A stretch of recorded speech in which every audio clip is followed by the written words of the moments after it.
Ladies and gentlemen, Austin, Texas, my people, it has been too damn long. Welcome to Inspire Pro Wrestling. No room to die.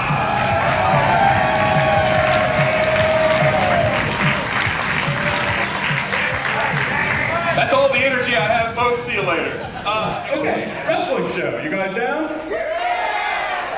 All right, before we start that, I want to introduce you to tonight's special guest commentator. It's a man you'll recognize, Mr. J.T. LaMotta.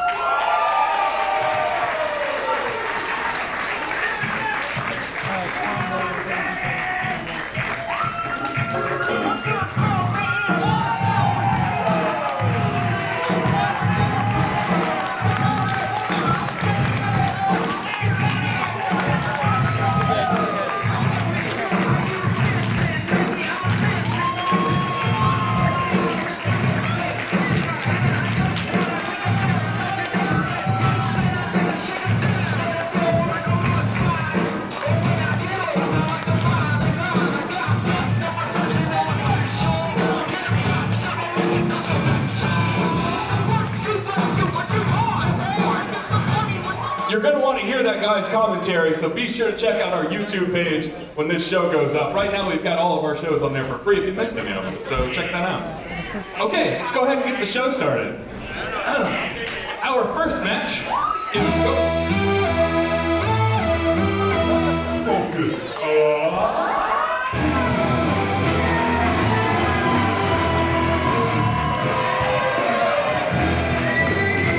What's the first bell ring section? This is the business.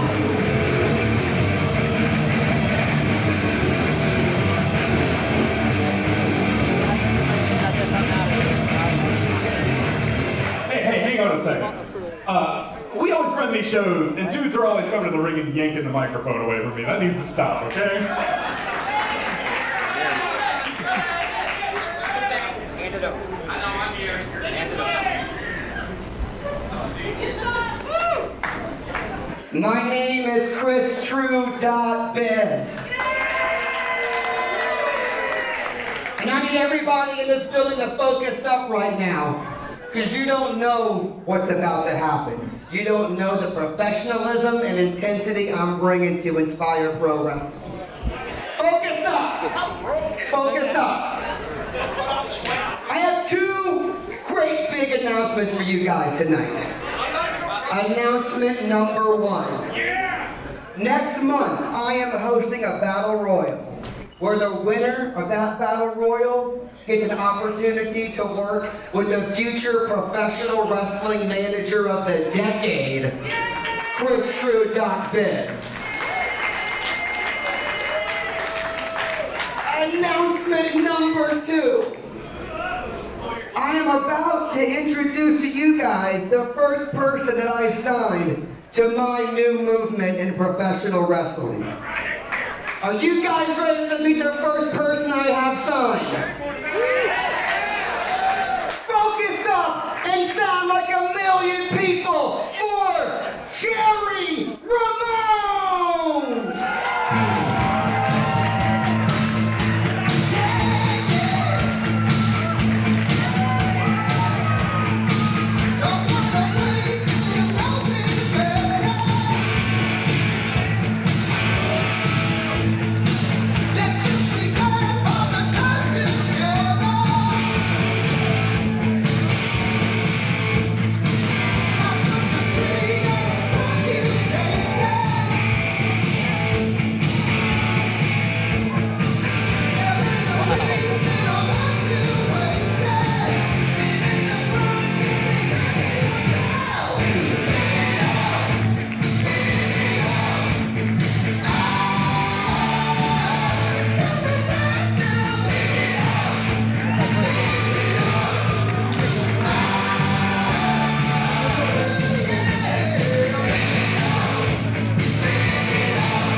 Ladies and gentlemen, our first match is a coronation gauntlet to crown our first J Crown champion.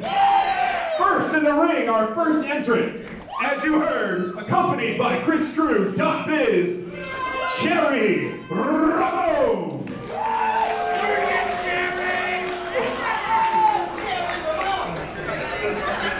Holy shit.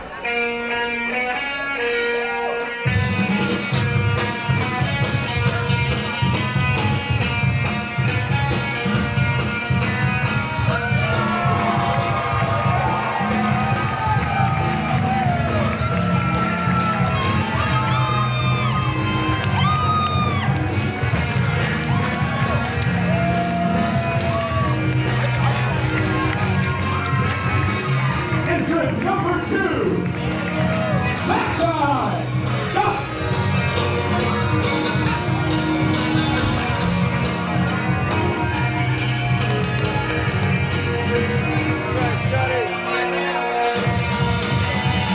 Let's try that again. That guy, Scot.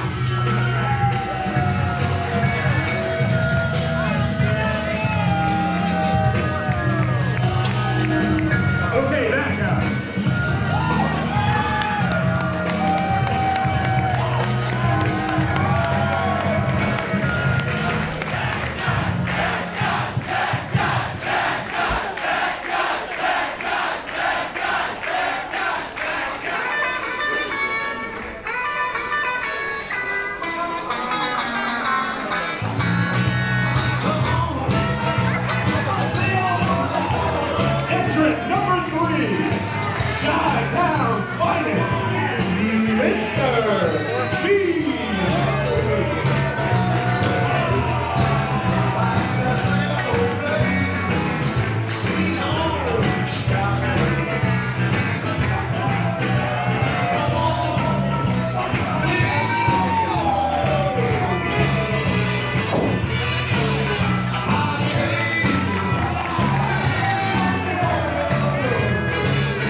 How this works. Coronation Gauntlet, 10 men, 4-star, single elimination. Every time a man is eliminated, another will run out from the back and join the match.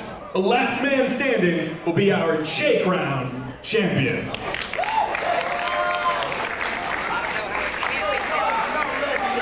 How can it not be Cherry Ramon?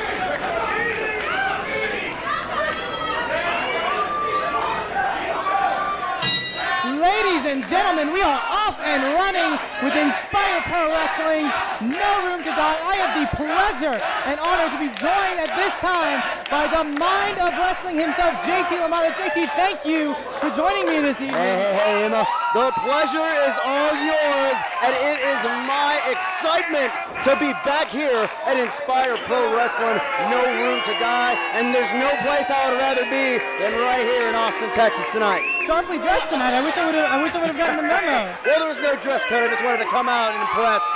Just like I'm sure all 4 of these guys and the rest of the competitors in this gauntlet are sure wanting to impress in this match. Absolutely. 10-man Junior Crown Coronation Gauntlet, the first ever here in Inspire Pro. As Brandon mentioned, the rules: eliminations by pinfall or submission, and when that person is eliminated, another person will join the fray.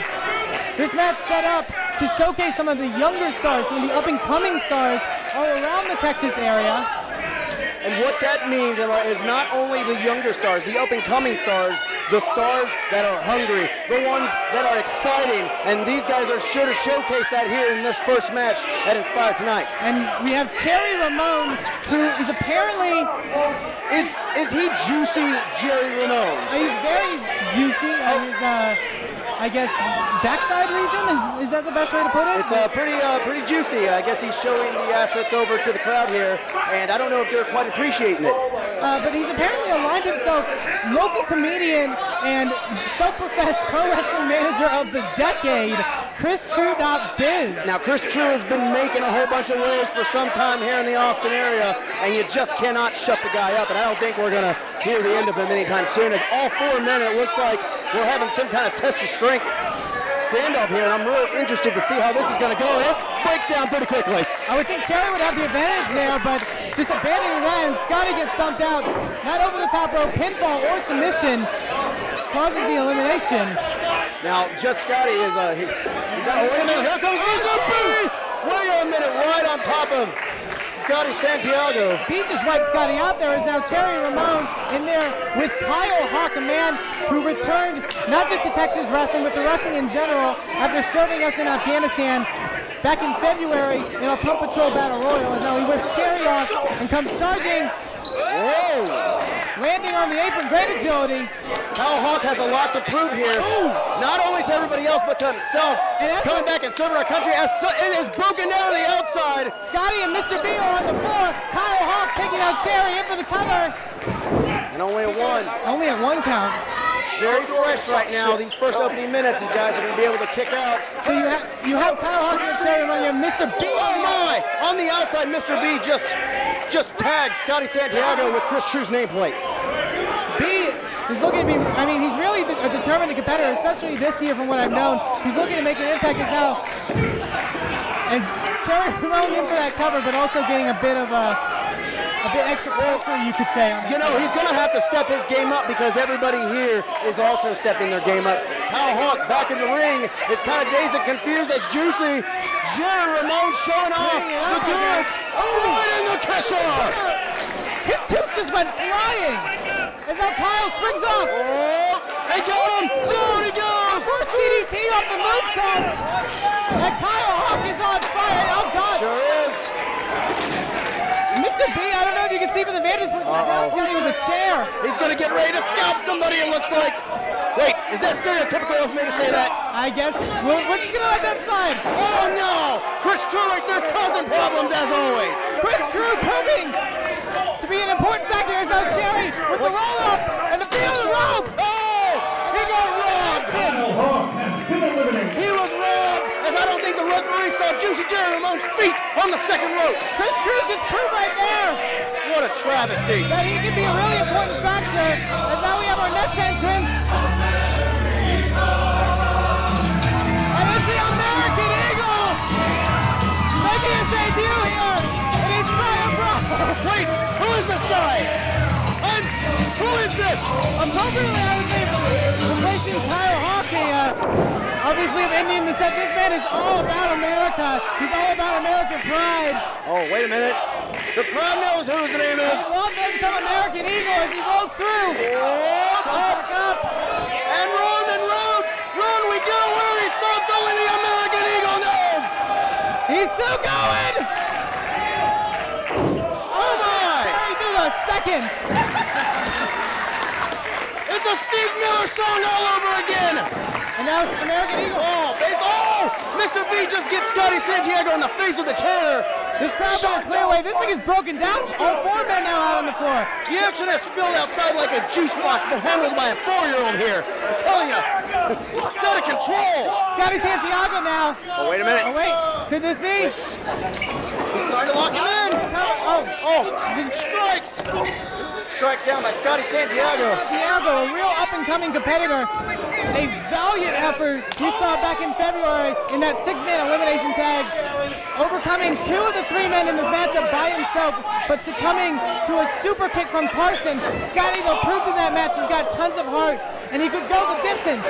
And this match, obviously, you need that kind of trait, you know, with 10 men in this. You know what's really interesting is the American Eagle on a stop by Mr. B, beautiful, is that the American Eagle has been really slowed down here, too, and almost. True with a chopped Eagle, but obviously the referee getting caught up with the pinfall. He didn't really see it. Now, somebody needs to get a handle on Chris True out here, and Scotty Santiago is busted wide open. Let's. Oh! And a roll of the dice-like maneuver there on Scotty San Diego. That could be it. No! Wait! 1, 2, 3! Mr. B's out of here! Cannot take Scotty Santiago for granted, especially what many would call the king of the roll-up. And let me tell you something, Scotty Santiago has a lot to prove, and he's more than just that guy. And B's still putting a beating into Scotty. He's been eliminated. And look at the American Eagle. And now Sammy Guevara, Amanda Ray, American Eagle. Amanda Ray, a huge impact last show. Wait, watch out, Emma. Save your breath. In for the cover. Kick out at 2 by Eagle. Now let me tell you, I may be out of professional wrestling, but I still keep up with all my guys here. And let me tell you, I saw the highlights of Sammy Guevara, ACH. Just a flat-out phenomenal match, and he's my favorite in this match to possibly win the J Crown here tonight. Sammy Guevara showed in this contest with ACH how talented, how up-and-coming, and how he could quite possibly be the future of professional wrestling. And what is Sammy setting him up here for? American Eagle Sammy up top. Eagle with that signature Eagle chop. Proclaiming he's the best in most places. Oh, wait a minute. Maybe and here he goes. The best ever. Oh! Those Eagle Eggs do have Eagle Egg powers! Eagle showing how far he can fly. Oh, neckbreaker by Jerry. American Eagle has been eliminated. Jerry just racked up 2 eliminations now. Now I guess the question is Jerry Ramon the favorite as we go along here in this gauntlet match? Ooh, Scotty's really busted open. I don't know if that was abuse from B. And I think nothing's going to stop, not a little blood's not going to stop Scotty Santiago. He's gotten this far into the corner. And here comes the young and up-and-coming Barrett Brown. Wow! It's like I was wrestling again. Over to the mush. Ducks a shot from Cherry. Quesadilla. Big bulldog. And now, oh God! Coming right after Sammy Guevara. These two men have a big history with each other. Yes, they do. Torpedo to the outside, and he's right on top of him, not relenting. No love lost there between these two gentlemen. And they're really just brawling on the floor at this point. Scotty and Cherry are in now. Wait a minute now, Barrett's choking him. Barrett's choking, that's how personal this is. And look at what Jerry Ramon is doing. Up the ropes. Oh. Scotty's taking some hard shots to the head in this matchup. Some people call that the flying burrito, but that was just a plain elbow to the face. Cherry with a cover. That could have been a 3rd elimination, but Scotty with the resiliency to kick out. Now time has got to tell how much resiliency these guys have, the ones that actually do make early entrances. Are they going to be able to last through all the rest of the competitors in this match? Cherry and Scotty have been in there the longest. They've been in there from the very beginning. Wait a minute! A sleeper! He's down, he's sitting down with it! Jerry's out of here! Jerry's out! Jerry Ramon has been eliminated. Jerry Ramon, after eliminating 2 people, has been eliminated. Great run for Cherry, but not being able to go all the way. Scotty Santiago showing his resiliency there. Who's next?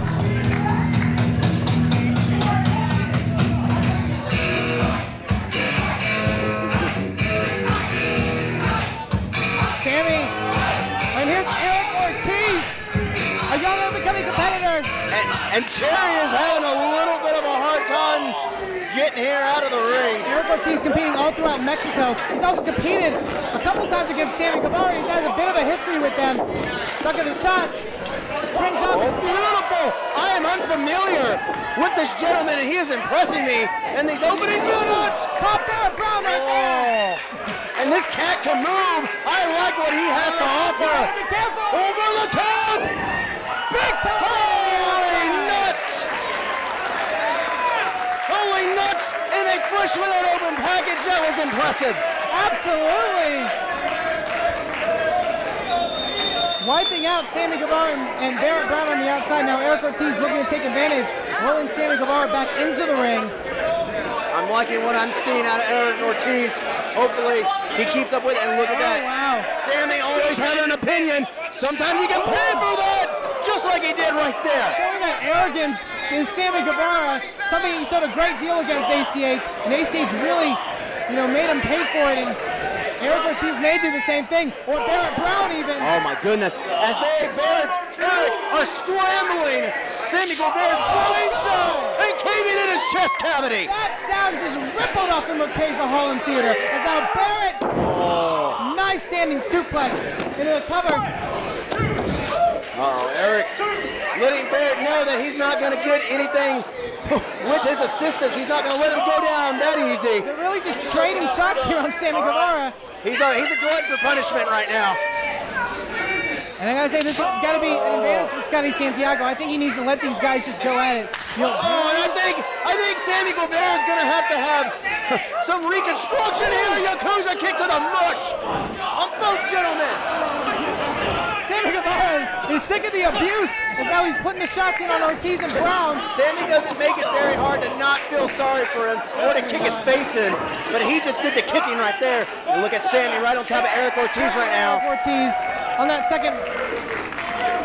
Definitely, you still got to abide by the rules. He's not breaking after 5 count. Referee Thomas Munoz getting Sammy off of that break. Oh, come on, Sammy. He's getting out of control. Get a hold of this. Our referees have great power. You do not mess with our Inspire Pro officials. But look at Sammy. Oh, God. Oh, my. He just hawked a loogie right in the face. And the referee. Holy shit. Things have broken down here. Thomas. Mike Knoxville's in there. Sammy Guevara on top. That is unprofessional. But I can't blame the referee for his actions. He's got abused, but that is so unprofessional. Wow. He had that coming. Sammy Guevara had that coming. Wait, here's Scotty. Scotty, firing with shots. Scotty off the ropes. German son of Ortiz. With that spin kick. TKO. Ortiz is out. Barrett gets shoved in the Oh, wait a minute. 1, 2, and Sammy steals another one. Eric Ortiz is out. Eric Ortiz has been eliminated. Narrowing down the field here. And I think Sammy pinned Eric because I think he might have felt threatened by Ortiz in this match any longer. And look at Sammy, for all the talking he's doing, his chest is busted open. He's still going right now. Next we have Eric Shadows, another Eric. We've seen him in the past compete representing Wrestling Revolution. Drop Sammy right on the top of his head. Crucifix powerbomb. STO to Barrett Brown. Now Barrett. Coming off the ropes, here we come here. Big moonsault. Oh, kick to the gut. This Coming off. has proved to be very impressive. Oh! Scotty Santiago is done for. Guevara gets pinned though. Oh, I don't like his strategy there. I think Santiago would have been better to pin. Shadow's actually the 9th competitor out here. That means we only have one more spot left. The spot, and actually, I have to mention, originally scheduled for this was Davey Vega. Davey Vega citing that he couldn't make it due to some, I believe, ribbon cutting ceremony. I don't know about that excuse, but I know Inspire Pro has been looking for that replacement. I don't know who they found, but and we'll find out here soon. He has to be, since that's the last man in this. Oh, to the back of the skull. That was nasty. Barrett sits out with that scoop slam. As now Scotty with a clothesline. And I think Scotty's neck is hurt. Somebody needs to check on Scotty. And oh, wait a minute, look at him. Stealing another one. What is the point of this? It's elimination. 1, 2, and Scotty! Scotty could be possibly injured right now. And here is the last competitor. Who's the 10th man? Who is the 10th man? I think Scotty could be hurt. He is even more hurt right now. Scotty just got nailed with that super kick. He's done for. And somebody needs to get Scotty Santiago out of this match. I know he has courage, he has heart, but he just cannot take anymore. Barrett and Sammy are about to get into it. What's going to happen here before the 10th man comes out? Ricky Starks! Not only Starks, absolute Ricky Starks! And then blazing trails! Ricky wasn't even getting to be here! He's here, baby! He's here! He's out himself in this match! And I think the odds are highly in Ricky Starks' favor now. And we're down to 4! And this is, I gotta take a strong field for the final 4, Scotty Santiago, Sammy Guevara, Barrett Brown, Ricky Starks. This could go any way, JT Lamada. My goodness, I'm excited. Like I told you, he has got to be the odds-on favorite now. Scotty Santiago, not so much. Because the absolute one is in the building. Hip-hop legend, I think I died in an accident, cause this must be heaven. This is a field, I think, of some of the top competitors that we have been able to bring into Inspire Pro. Not only this promotion around the South, around the state. And here we go. This is one of the better Final Fours that we could have asked for. Barrett now working on Sammy Guevara as Ricky Starks and Scotty Santiago trading shots. The main story here has got to be the well-being of Santiago. And here he comes, he's holding on to the rope right there. Doesn't want that Irish whip. I don't care how beat up Santiago is, he still has the wherewithal to hold on. And oh, Santiago showing life! Drag kick! Never count out Scotty Santiago. He doesn't have as much experience as the 3 other people in this matchup, but he's got heart, and that will take you a long way, JT. Exactly. 1, 2. Oh, keeping the roll-ups. Trying to get something. Oh! Oh, Scotty. Oh, Scotty just couldn't kick out at the last second. Ricky had all the pressure down on Scotty's shoulders. Scotty's neck's hurt. He didn't have the strength to kick out. And I think it was just too much. He succumbed to all the injuries in this match. Hats off to Scotty Santiago as his crowd appreciates the heart that he put into that match. And now we're down to 3. The field is narrowed even further. Barrett Brown, Sammy Guevara, Ricky Starks. Watch the fireworks happen right now, right here in this very first match to crown the J-Crown champion. And JT, Sammy telling Barrett, Ricky's fresh, target him. But I don't know, these two have a long history with each other. I don't know if Barrett would side with Ricky. I wouldn't trust Sammy. I'd probably just punch him in the mouth. What more would you do? Barrett wants Sammy. Oh, wait a minute, look at this. These 2 guys have a good long-standing feud. Now Sammy trying to reason with Ricky Starks. Trying to get a 2-on-1 advantage any way he can. And Ricky Starks not having any of it. He just shrugged his shoulders off and shrugged off the dirt known as Sammy Guevara. And Sammy trying to will on his crowd in his favor. Wait a minute, now Barrett is not trusting anybody here. These 2 standing off. And Starks to the back of Guevara. Oh, wait a minute. And Ricky and Barrett. And then they would have it no other way. They're going to beat his ass now. Alrighty. Ricky and Barrett also don't have a bit of history, JT. Barrett's first match in Inspire was against Ricky Starks. Ricky Starks dealing Barrett his first loss. This is also super important to Barrett, I think, not just for winning the J-Crown, but he has 0 wins currently in Inspire. He needs a win to really, continue on here in Inspire. Obviously, in wrestling, wins and losses mean everything. That's right, but not only that, these 2 guys...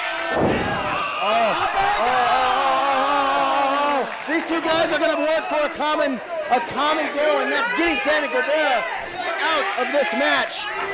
Now, he might have dealt him his first loss, but it's no doubt that Barrett Brown has the utmost respect for Ricky Starks. He just nailed Ricky Starks right in the jaw with that forearm. And you know what? In wrestling, Emma, let me tell you something. The only way you show somebody respect in this business is by hitting them right in the mouth. Just like that. And now Ricky scaling up to the second with Barrett Brown now.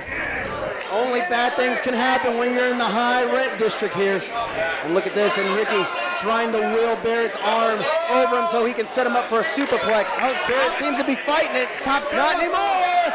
Oh, down we go! Sammy up top! What is this? Oh! No! Both of them! 1, 2, and both kick out! Double kick out! Able to power out. In my experience opinion, I think Ricky Starks got the absolute worst of that. Absolutely. You could see, I think Sammy almost even nailed Ricky Starks in the face with his knee from that frog splash. He might have hit him right in the chest, in the rib area, as Starks obviously is feeling the effects. I think this also favors Ricky Starks in the sense that he is the freshest man coming in. But not anymore. I think he's injured right now. I think that splash, I think the knees caught him in a vulnerable area. Sammy whipping Ricky off. Ricky reverses. Stuck of a shot. Crucifix. Sunset. Oh, there's going to be Who was pinned there? That would have been a confusing conundrum. I'm assuming Barrett Brown would have gotten the win, maybe 2 eliminations. Wait a minute. Barrett waiting for Sammy. He's going to kick his face in. Oh, went for a clothesline. Wait a minute. Sammy has something locked in here. That worked for Scotty Santiago and Terry Ramos. Maybe it can work the same for Sammy Guevara. But maybe it's not working. Barrett's still rolling. Wait a minute. He's rolling up both. That's on Sammy. 2, 3. Sammy's out. What? Sammy's out. Hey, We got both of them. Barrett's out too. Barrett Brown and Sammy Guevara have been eliminated. Goodness. Your winner and the first J Crown champion. Wait. Oh, no. A sore loser. Now, I don't agree with that because I don't think Barrett Brown's shoulders are down. However, there's no instant replay, but I do not agree with Sammy Guevara kicking in Ricky Starks' skull. Sammy Guevara, come on, putting in the boots. That's not what we're about here at Inspire Pro Wrestling. Barrett making the save Sammy here. Guevara's about. He's shown it since coming to this company. Barrett Brown trying to get Sammy off. Wait a minute, there's no love lost here. And look at that, Sammy still going after Ricky Starks. These two guys, oh no, that crowd, that people better move! Out of the way! Oh! Barrett Brown takes out both Starks and Guevara. As the referees have to hold Barrett Brown back. Ricky Starks is your J Crown champion now. Our champion Gregory Simon's out here. And chaos has just engulfed the conclusion of this match. Ricky Starks is victorious. He's your J Crown champion, but he sure doesn't look victorious. But let me tell you this, there is no doubt Sammy Guevara is not done with Ricky Starks as the inaugural J Crown champion here in Inspire Pro Wrestling, as probably one of the most hated gentlemen here in this company is out the door. Wait a minute, why is he coming up here? Every single one of these people watching, but I'm the best ever. I should have won this damn thing. Hey, there's no disagreeing there, but like I said, Sammy Guevara never on a loss for words. He thinks he should have won this match. Your first J Crown champion, Absolute Ricky Starks. Ridiculous show of sportsmanship.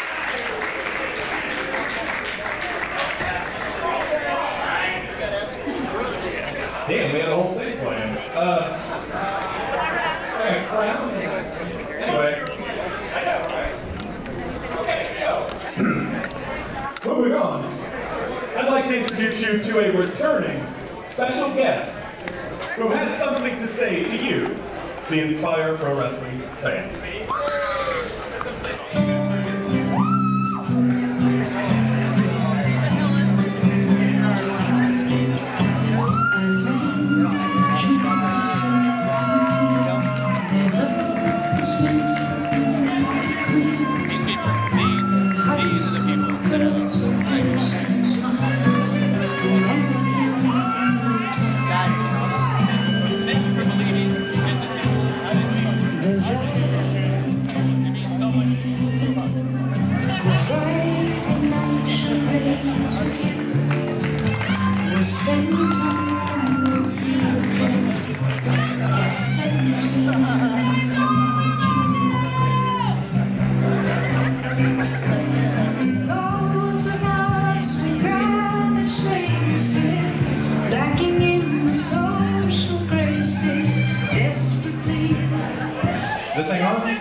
I'd like to apologize to Brandon first because I was a jerk to him. So for all the times that I stole the mic from you, I apologize, sir. Please forgive me. Thank you. Not to bring up the past, but what a show opener we just had, right? I mean, geez. God, Barrett Brown, Sammy Guevara, Ricky Starks. Wow.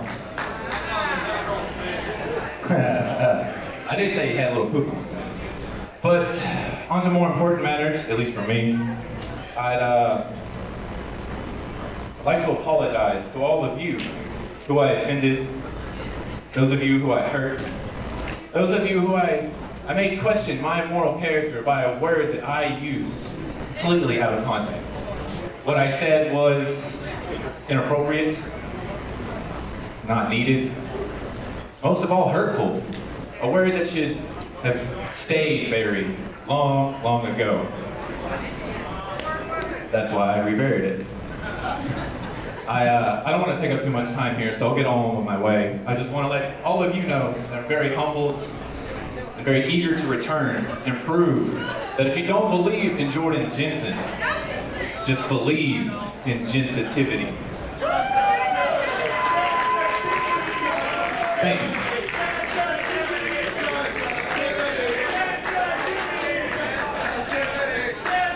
Jordan Jensen, everybody. That was enlightening.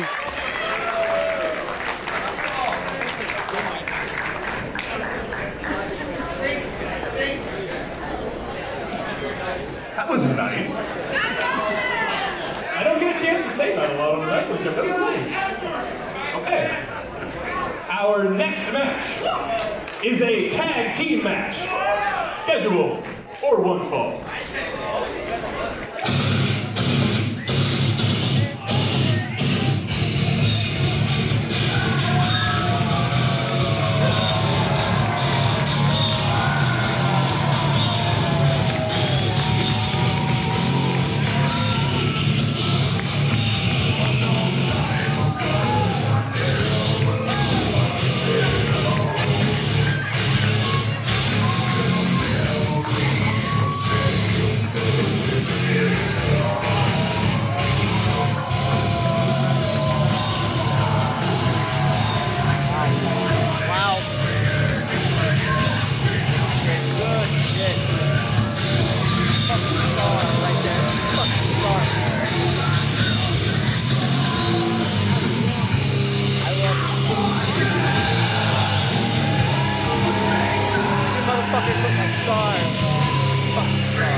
Okay, introducing first, to my left, from Houston, Texas, Carson. His tag team partner from Georgetown, Texas, Moonshine Mantell. Together they are the world-class Syndicate. And their opponents, to my right, Blasphemer, Morbidus. Coming to us from Valhalla, they are Legion.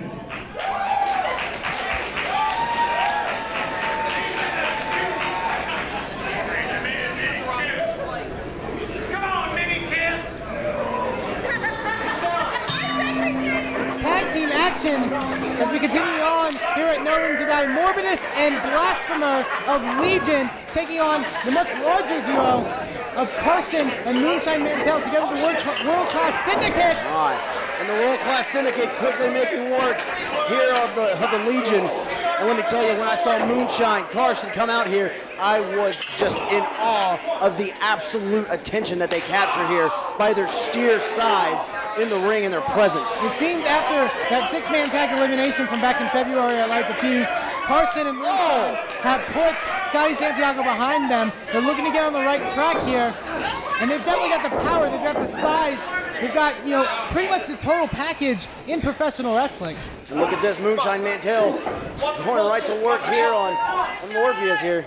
Now, is that Morbius or Blasphemous? That is Morbidus. Blasphemer on the apron. Blasphemer. Thinking here like we're sitting here like, you know, watching like, you know.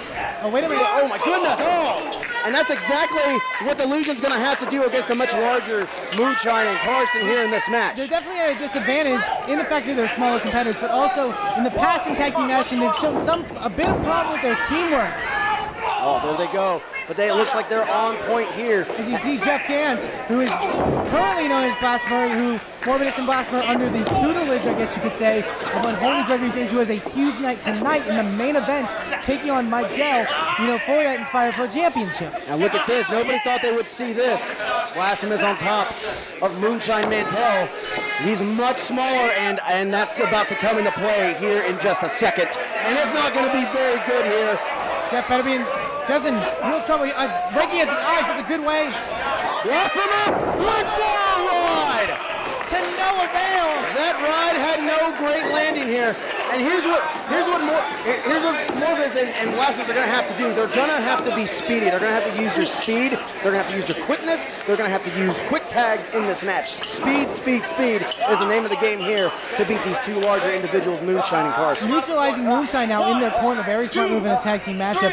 I definitely think, they have to take a close look at Moonshine and really observe him, because the time that I've seen him so far in Inspire Pro, he has strength, he has agility. He's an amazing professional wrestler, also so young in his career. In fact, fun fact, he's actually leaving the Texas area in about 3 weeks' time. Oh my! Maybe not then if he gets injured. Oh my goodness! As I was saying, Mantell leaving for Japan actually in about 3 weeks' time to go train at the Kaientai dojo in Japan. And you got to think what that tutelage, in that dojo could give to Moonshine Mantell and really give him more than he has now. Now let me tell you this, Moonshine is a perfect combination of speed, agility. He is a total package you want. Right now he's in trouble, 2 against 1, but at any time, don't count him out. Wait, come charging. There goes the Legion off the run, and Losas comes into play. Look at that strength. One arm picking up both men. Blasphemer and Morpheus both down. And now Moonshine desperately needs to make the tag to Carson. As now, there it is. Tag to Carson. Big close. Oh, Carson. Blasphemer got down. And another one. You're going to hear the sound of that clothesline. That is just flesh meeting flesh at the highest velocity. Morbius, Blasphemer, cut down Carson, send him off for the ride. And they come down, double spear. Could have been half with that spear. Is now able to cover one. 2. Oh. And he's down. Morbius going to be sent for the ride, going to be sent out of here. I was going to say. It's not very hard for Moonshine to get rid of the garbage here. And there they go. Wait, they're brawling to the back. Carson and Blasphemer are the legal men based off of the fact that Moonshine and Morbidus have left the ringside area. We do conduct things under Lucha Tag rules. So the 2 legal men are in the ring. Now Blasphemer setting up for an elbow. He better connect quick or else Carson's going to... Oh, and Carson out to the outside.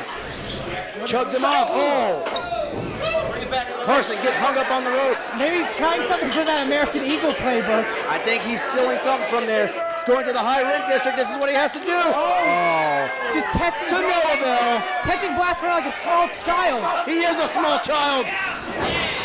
Look at him. Roll up.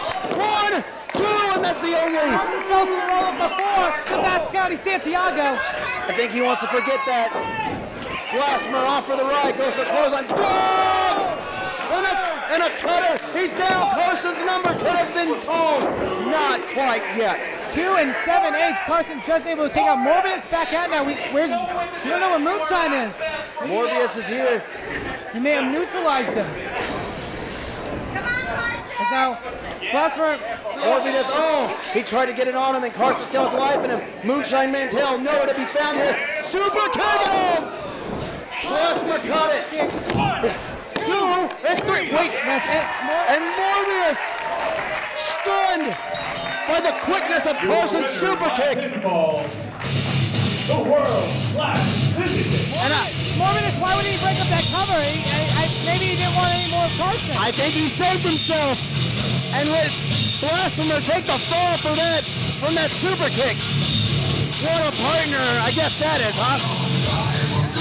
World-class Syndicate members, Carson and Moonshine Mantell picked up another win here in Inspire Pro. They're on a roll here. And look at Blasphemer. Look at Morbius right here staring down Carson. He knows it.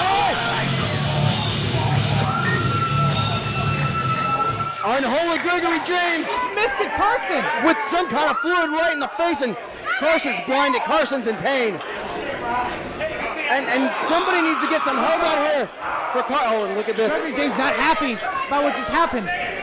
Apparently some insubordination inside of the group. And he's Moonshine's back up to check on Carson. And they're bowing down to Gregory James. Carson, oh, wait a minute. Wait a minute, look at this. What are they doing? Are they extracting justice on here? Oh my! I don't get this. What is this weird mind game that Gregory James has over these? I think he's being punished for losing this match, and Gregory James is going to make him pay. Why is MORBIDUS not being punished? He didn't break up the pin! Because he didn't take the 1, 2, 3. And I think in the eyes of the Legion, if you are the reason for the fall, you are going to be dealt with. And that's exactly what's happening right now here in the ring. What? MORBIDUS has to be restrained here by Gregory James. JT, I gotta say, I don't know what's going on. You cannot be surprised by this faction, by the Legion. They're their own rules, their own entity. So anything that they do is going to be unbeknownst to us. And Jeff Gand is, and it's following him for months now. Why would he do something after taking this kind of abuse and this kind of real appreciation, I guess you could say, from Gregory James? I think that was just a lesson to Blasphemer that this group is you're gonna be held accountable in this group, and that's exactly what happened. And look at that.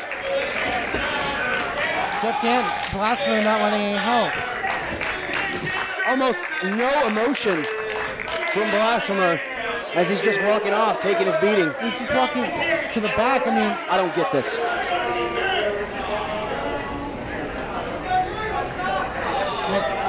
Wait a minute, he's walking back out. And the crowd's chanting Gant here. And he's out of here. Ladies and gentlemen, Blasphemer, Jeff Gant has left the building. And I don't think this story's over yet.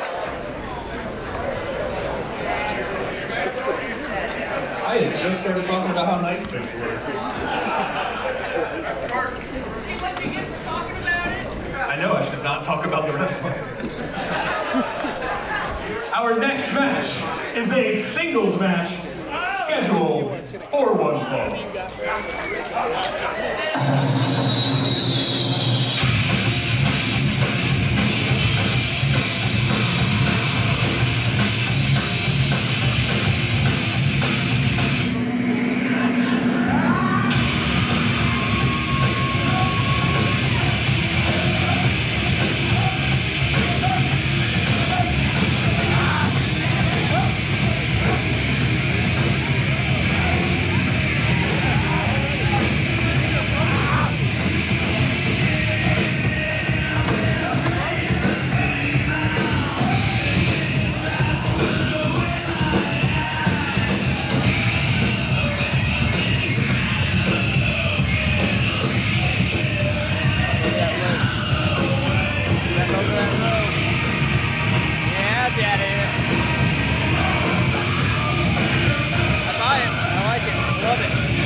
Zombie, it's fucking awesome. Dig it. Look at everybody, they're kind of still, quiet.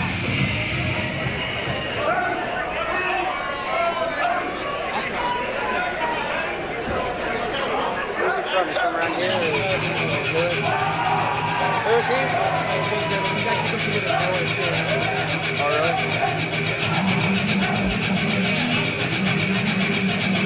So, how is this match?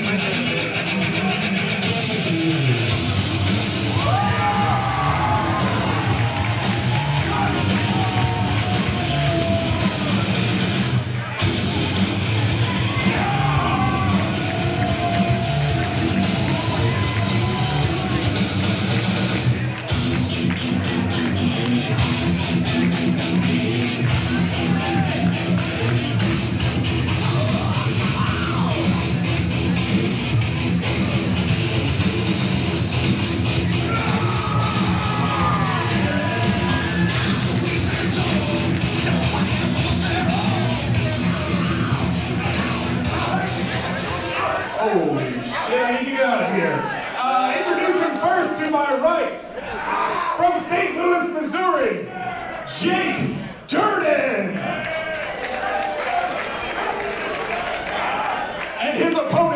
Blessing, Texas, the Cowboy, James Claxton. See ya.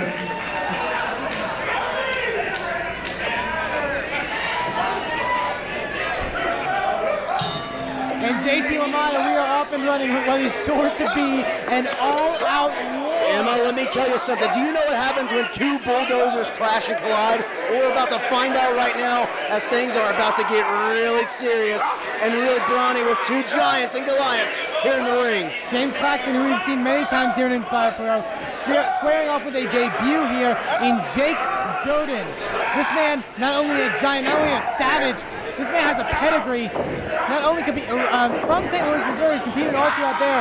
Also, he's trained in the Pro Wrestling Noah Dojo in Japan, and working for them, he's competed against the likes of a Takeshi Morishima, of a Naomichi Morofuji. You know, he's wrestled in Sold Out European Hall. You know, he's good near everything. Good knowledge there, Emma. But let me tell you something.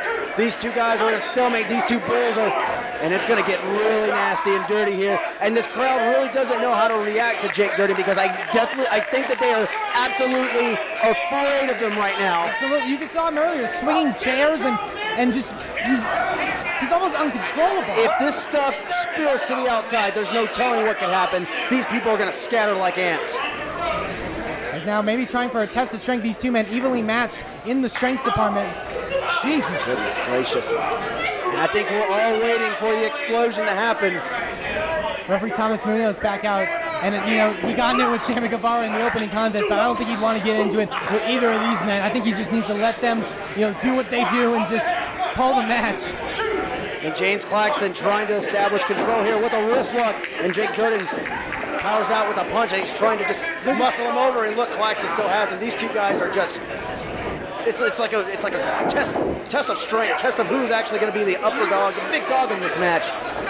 As I would not want to be in the middle of these two guys. I don't think anybody else would either. Absolutely not. And James Claxton, you know how vicious this man is. He showed a lot of his vicious side back in February when he faced Absolute Ricky Starks. Drove all over this building, you know, threw Ricky in the chairs, nailed him with chairs, and Ricky was looking worse for wear the entire matchup. Look what was happening there for a second. A little bit of technical wrestling, interrupted by a headbutt, and a big forearm by Claxton. This thing is just going to break down. Technical wrestling about to go out the window. And another one. Oh, there's your receipt right there, James Claxton. Testing Jake DIRDEN. DIRDEN has his answer right there. Oh, no. Jeez, these men just trading shots. I can hear skin on skin. Uh-oh. Wait a minute. Oh, a headbutt. And a big boot right to the jaw of Jake DIRDEN, but he can't really face him. No man has left his feet yet. No man has left his feet yet. And oh! And there they go. The bulldozers have collided. And here's your car wreck, ladies and gentlemen. Both men are down. All the full weight of each man just colliding into one another. As the sheer weight, the sheer skin of both Jake DIRDEN and James Claxton just came clacking together. No pun intended, I'm sorry about that. Also, James Claxton and Jake DIRDEN, I think, very determined, very focused. Jake DIRDEN wanting to make an impression in this company for the very first time. I think he's already made an impression. And think if James Claxton going toe-to-toe with somebody that has that resume of Jake DIRDEN, you know, that could do a lot for James' career.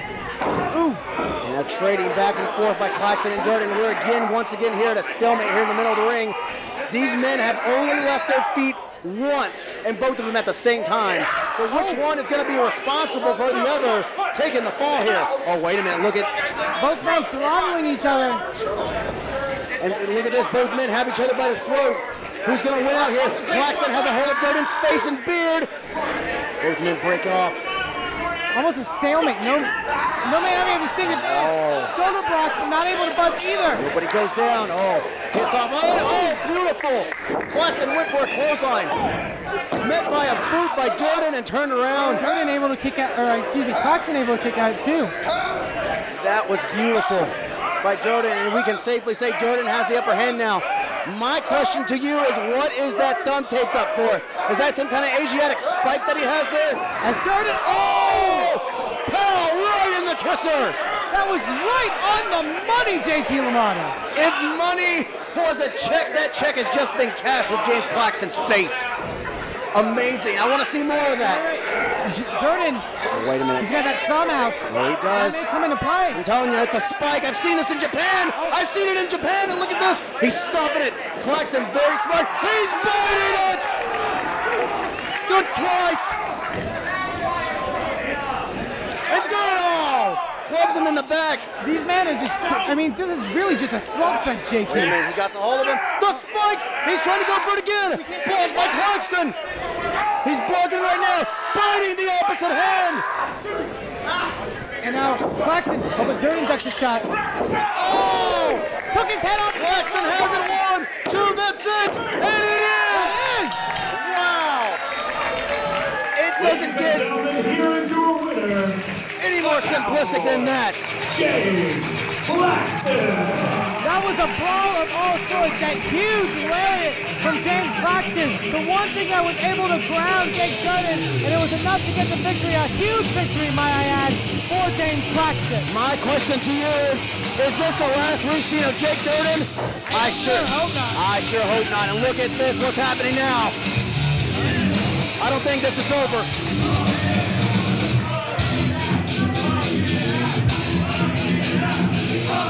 I'm afraid what's going to happen here. I think we need to clear out. I love our fans, but I'm sorry, I don't think this is going to happen. Absolutely not.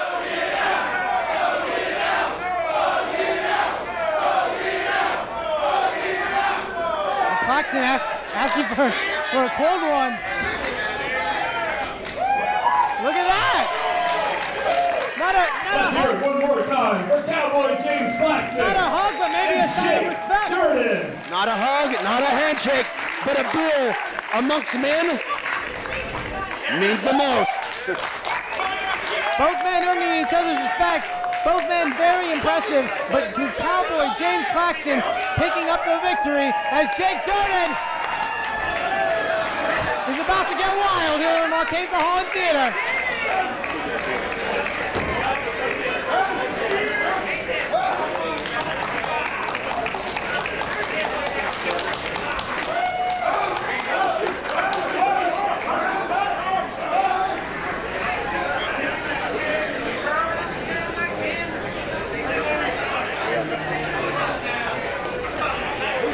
For any of you hoping to attend wrestling school, one of the first things you learn, no food or drink in the ring. The following is a special attraction tag team match.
Tracks, grabs that got you back in the sun like river like that.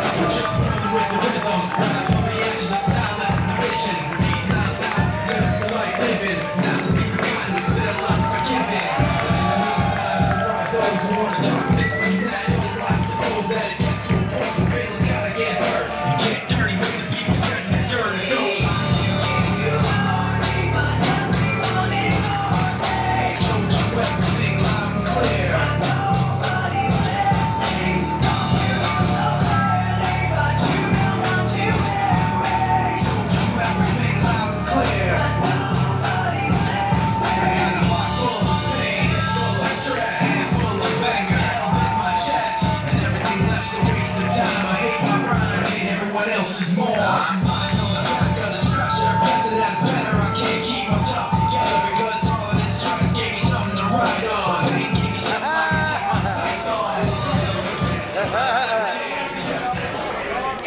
objectifying women. It's awesome.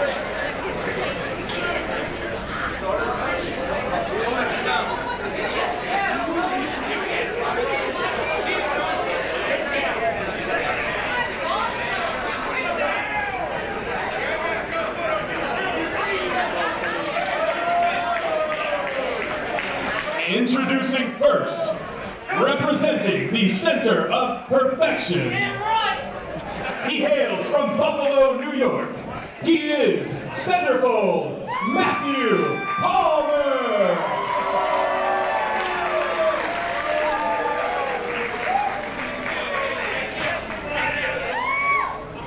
His tag team partner, I should not fail to mention, accompanied by Miss Samantha Ann and Franco D'Angelo. He is one half of Killer Elite Squad. He hails from Dallas, Texas. He is Lance Hoyt. Does somebody need to teach you how to do some announcing? When you announce me, you do it the right way, or you don't come back. My name isn't just Lance Hoyt. I don't come from just the Killer Elite Squad. I'm the American Psycho, and I'm the one you should be afraid of. And I can't believe I came all the way from Japan to this piece of crap.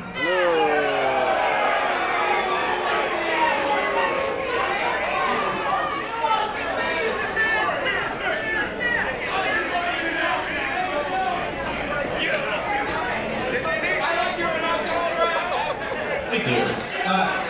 And their opponents.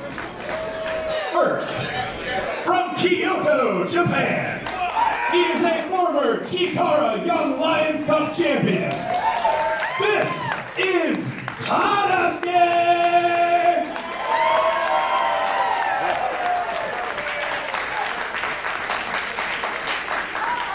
And his tag team partner, also from Kyoto, Japan. He is the heaviest sumo in a variety of lands. He is Jojo Hayata Bravo!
This highly anticipated tag team matchup.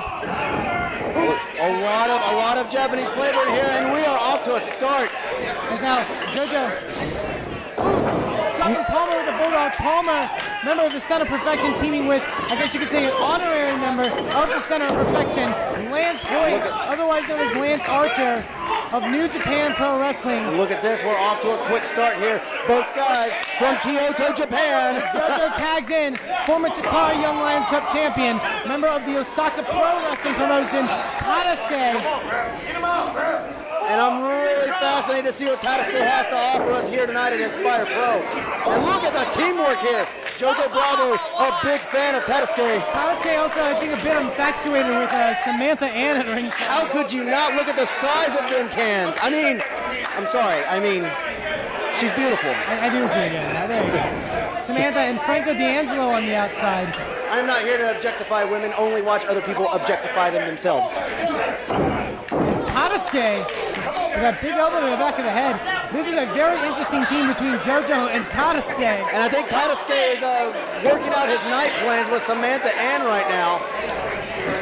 And As you know, Jojo very influenced by the Japanese style of professional wrestling. Also a big follower of Osaka Pro. And of this man in particular that he's teaming with tonight. So this is almost a dream team for Jojo Bravo. He is ecstatic. I talked to him before the show, and he knew every single thing that Tadasuke does in and outside of the ring, and he could not be even more happier to be teaming up with him tonight. And now Jojo and Palmer, and these two squared off back in February. Palmer picking up the big victory. Now here's the question, Emma. How is Lance Hoyt going to be playing into this match? The bigger man of this match. Yes, a power game will come into play, but is he going to slow things down to a point? Oh, just like that. And that's how he's going to come into play. Try to skate in. Lance Hoyt in. Stuck with a shot. Oh, he's not going anywhere. Looks like a tree. Tadasuke's a large athlete, but Lance Hoyt trying to chop the tree down to no avail. Oh, hey. Yeah. And he shakes her hand. He got close to her. Oh. Dropping Tadasuke. Lance is done, and there goes Jojo on the apron. Tadasuke could be done, but Lance isn't finished with him. And Tadasuke generally...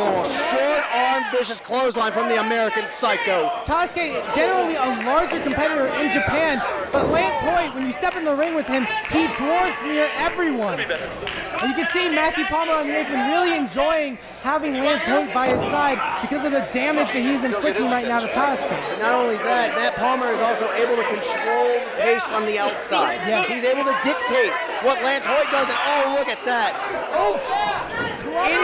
Any plans that Tadasuke had with Samantha and for later tonight have just been derailed. Tagging now to Matthew Palmer. And that's a shame. And I've talked to Matthew Palmer before about how, you know, he wants opportunity. He knows how good... And look at this, Matthew Palmer taunting Tadasuke with the streamers.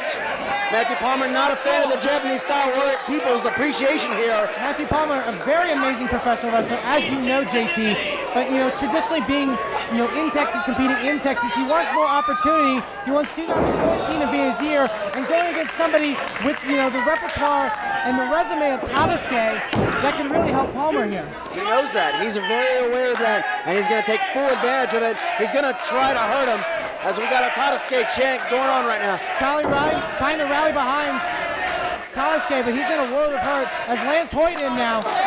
And Tadasuke trying to mount some offense here on Lance Hoyt. And Lance chops him right back down to the ground. You know, traditionally, I wouldn't say match Lance Hoyt in the strike department, but Tadasuke can do that. He's a heavy-hitting athlete. He has some of the hardest hits you'll find in professional wrestling. That's right. So maybe he may want to use that.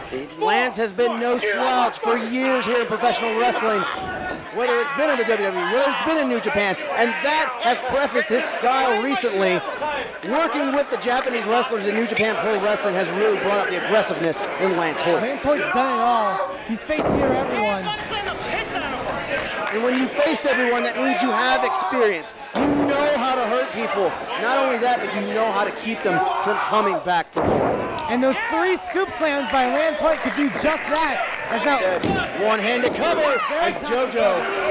Not much of a flinch by Lance Hoyt. And Jojo quickly exited the ring. As much as Jojo is the heaviest sumo in the land, I think he understands the immense size difference, especially between him and Lance Hoyt. Immense is putting it very lightly. Look at this, just lifting Tadasuke. What do we got here? Beautiful neck breaker by Palmer. Combo. And Tadasuke down. Into the cover. Knoxville over for the count. And we got 2 and almost a quick 3. Jojo desperately needs to make a tag here. Tadasuke has been in a hurting for a good much of this matchup. Is now Palmer, just driving his knee right into the small of the back of Tadasuke. Now, here's a strategy that I also don't get. We have a very quicker competitor outside of Jojo Bravo, but I guess they're trying to isolate the bigger of the 2 competitors. That's why they're trying to slow down Tadasuke here. And you know, the longer this match goes on, Matthew Palmer and Lance Hoyt, they're going to get a little bit weary. So maybe I think Jojo's plan is he has that speed. You know, he can be able to almost out. Look at Tadasuke. Tadasuke is powering out of here, out of this surfboard-like maneuver. and Matthew Palmer catches him right over the head. Stopping any chance of Tadasuke to get an advantage, as now Lance Hoyt back in. And Matthew Palmer just dragged Tadasuke over to their corner. Very smart tag move by Matthew Palmer. Matthew Palmer, along with his good looks, along with his athleticism, is also a very intelligent competitor as well. Franco D'Angelo tossing streamers into the ring, almost taunting Tadasuke. And you know, Franco, I mean, it's good for him to be out here. It's got to be eating at his crow that he can't be in the ring, but this helps for him to be taunting Tadasuke after some of the things Tadasuke has done to his companion, Samantha Ann. Now you know Franco D'Angelo. Oh, my stiff kick there by Matthew Palmer. Almost right in the ear, I would say. You mentioned Franco D'Angelo, you know everything that Franco's come through from the car accident 2 years ago. Obviously Franco D'Angelo injured. You can see the brace on his right arm, but you know that Franco, sooner than later, is going to come back stronger than ever. And that means that this group is going to be stronger than ever, and they're going to be really hard to stop. In the meantime, Lance Hoyt and Matthew Palmer are going to be the ones having to fly the flag for the ship, and they're doing a very, very good job right now. And Lance Hoyt taking his time because he knows of how much him and Palmer have taken out of Tadasuke. He knows that, he can almost take a bit of a breather. Sending Tadasuke into a buckle. Oh, and move out of the way. That's exactly what you got to do. Tadasuke has to get over for a tag. Can he make it over for a tag? All the way across the ring, though. He's got a long ways to go. It doesn't matter. He has to will himself up. Can he will himself over to tag Jojo Bravo? I don't know if Jojo even wants to get in there with it. Doesn't matter. He's going to have to. He's going to have to brave it. And Tadasuke inching his way over. And wait a minute. And Lance. Oh, make sure Jojo's not there. Cuts him off at the pass. And look at the look on Tadasuke's face. He needed that tag. He needed it more than ever. It's almost like a look of disappointment, desperation. As now, possibly standing suplex. Going once, going twice. Oh, look at this. Knee. And a DDT for the bigger man. Puts him down. That's the way to take down. And now is the chance for Tadasuke to make that tag. The crowd wants that tag to Jojo. Can he make it over there? Tadasuke, about a foot and a half away. He needs to make it. Well, he can do it now while Lance Hoyt is down. Can Tadasuke do it? He does it. Lance Hoyt tags. Palmer in. Jojo in. Back of a shot. Springboard. Big crossbody. Body beautiful. Clothesline. Taking down Palmer. Followed by another. Back of a shot by Palmer. Maybe going for Shiradu. Hits it. Shiradu it is for the cover. 2 and only 2. Palmer able to kick out in the height that Jojo got all that Shiradu. Calling for the Samurai Driver. Oh, is he going to do it? The Samurai Driver really popular here in Austin. Palmer floats over. Tie it back to the bigger man. What is Jojo going to do here? Duck under. Jojo comes off. Head scissors. No. Go with the Bulldog. He did it.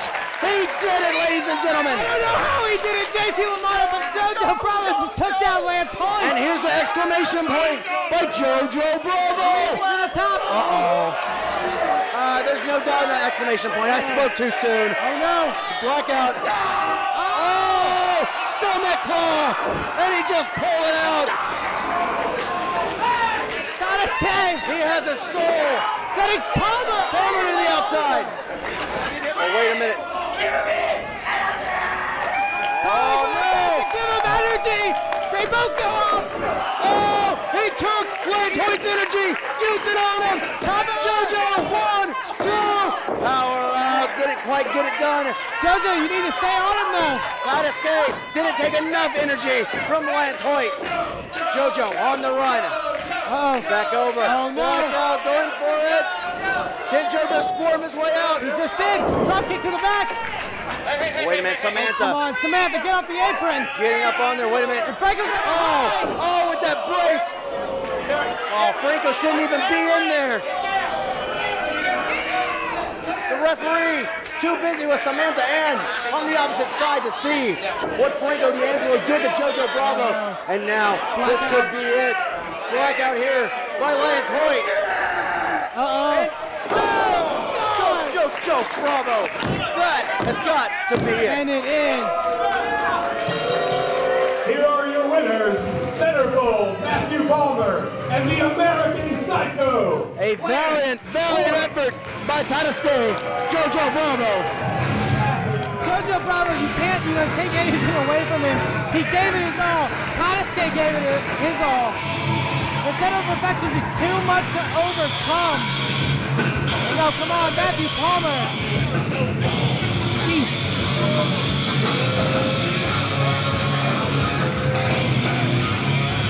Sends Jojo down. With the size of Lance Hoyt and the amazing athletic ability of Matthew Palmer, you think that would be enough. But it was Franco D'Angelo, the brace on his arm, that really made the difference. The center of perfection, showing why they are men that you should not cross.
Inspire Pro Wrestling. Give it up one more time for Jojo Bravo and the visiting TadaSUKE.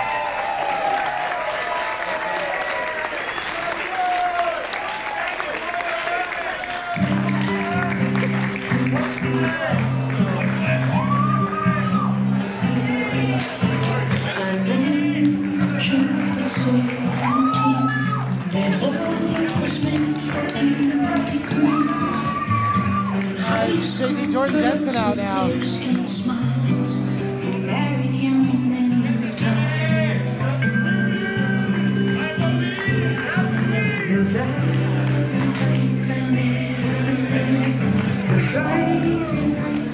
Now, I'm not here to cut out a heartfelt moment here. I would like everyone to give Jojo and TadaSUKE another round of applause, please.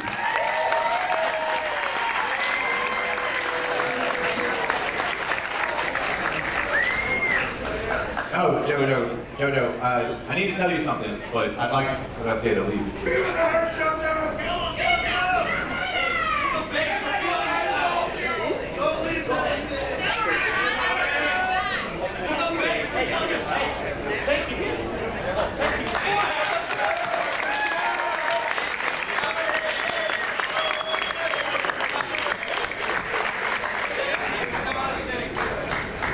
Thank you, TadaSUKE.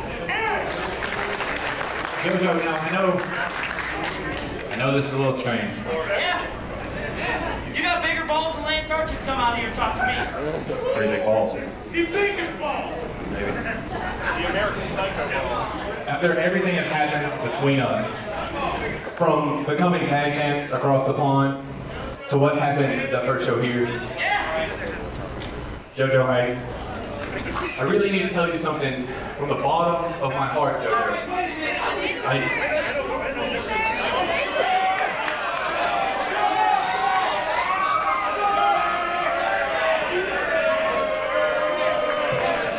a minute, I'm not fixing to sit back there and listen to this bullshit from my good friend. Oh, but before I get to you, ladies and gentlemen, you can get this Inspire Pro t-shirt over there, and the one I'm wearing is covered in my blood from the match where I sent that bitch packing. This may have my blood on it, but look who's still wrestling. Look who's wearing a suit behind a mic, punk.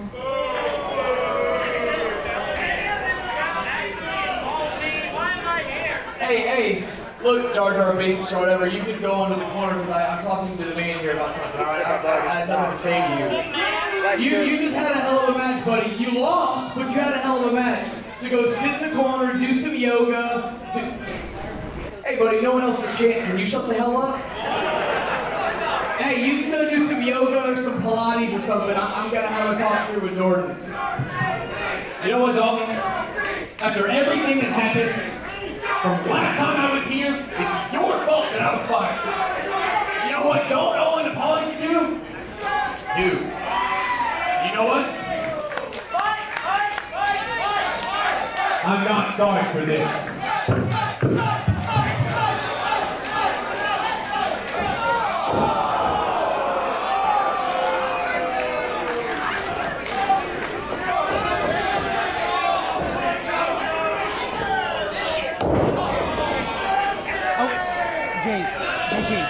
JT, come on. JT, come on. Okay.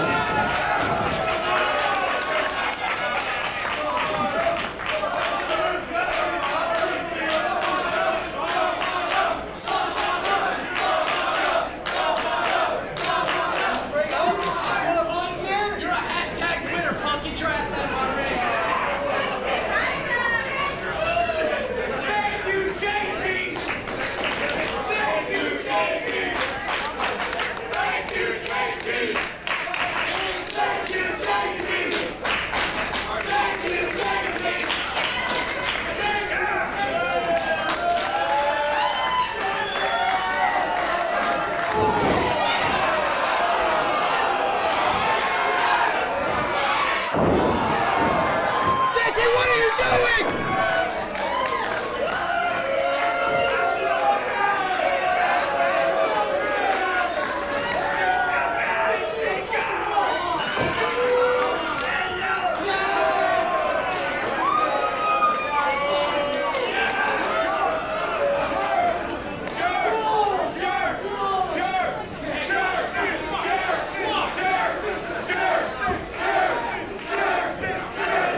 Of what you're witnessing right now.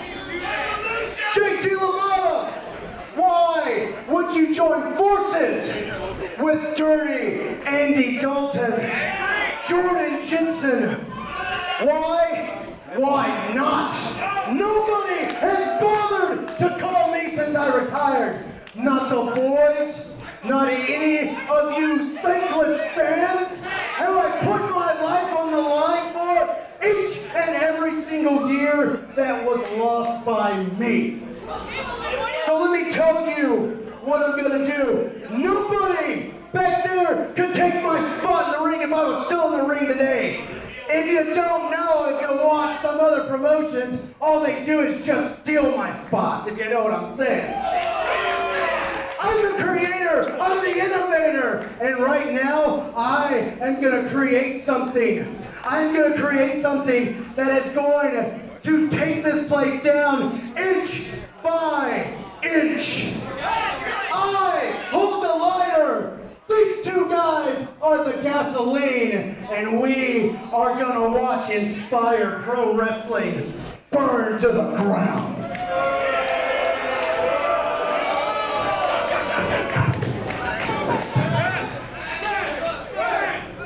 You wanna say nigga, huh?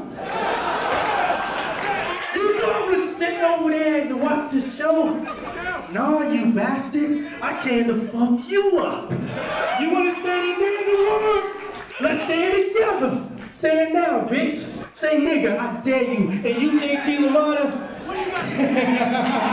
you need to go back to chasing ambulances, you lawyer.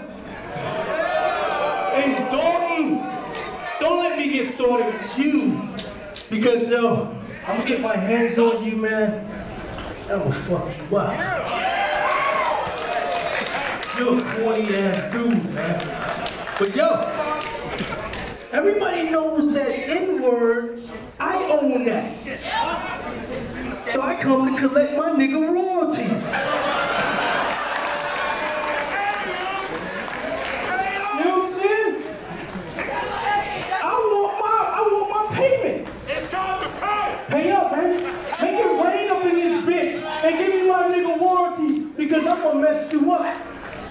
Me and you, I'm coming for you. Say it, say it.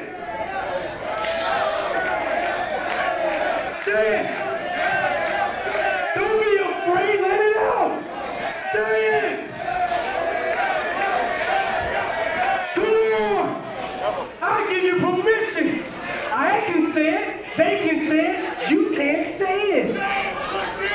But you know what, you want to say it? Come say it now. Yo, real talk, Sean Vance is back. And I gotta mess some white boys up. It's not gonna be pretty. But I warned you.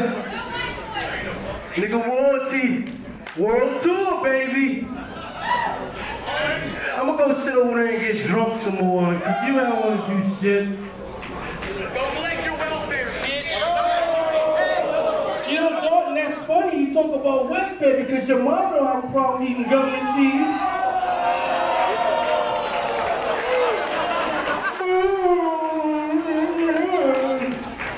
Go back to the trailer home, bitch. Where you came from. I'm the true nigga around this motherfucker. And what you gonna do? Nothing. Go in the back. Yeah, we're not gonna do it. All right.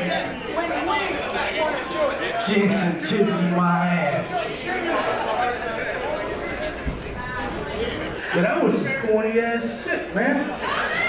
He come out here and apologize for something he didn't mean. What do you got to say about that? I don't care what you got to say.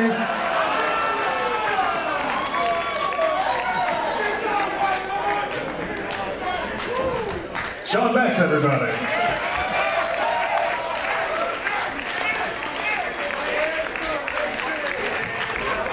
Just to clarify, I also can't sing.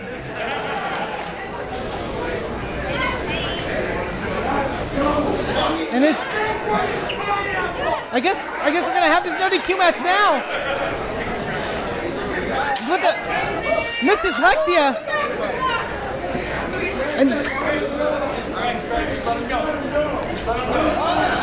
okay, I guess we're starting our no disqualification match. I guess if the wrestlers come near you, please get the hell out of the way.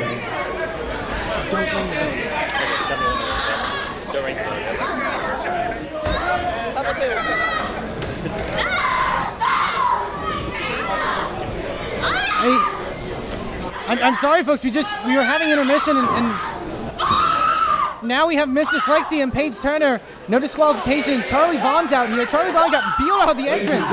Paige Turner versus Miss Dyslexia. Jesus. LDQ match. Leslie Jordan in progress.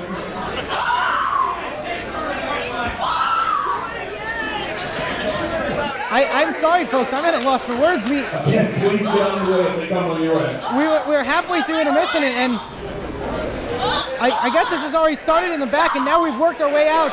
As now Paige and Lexi are trading shots on the outside.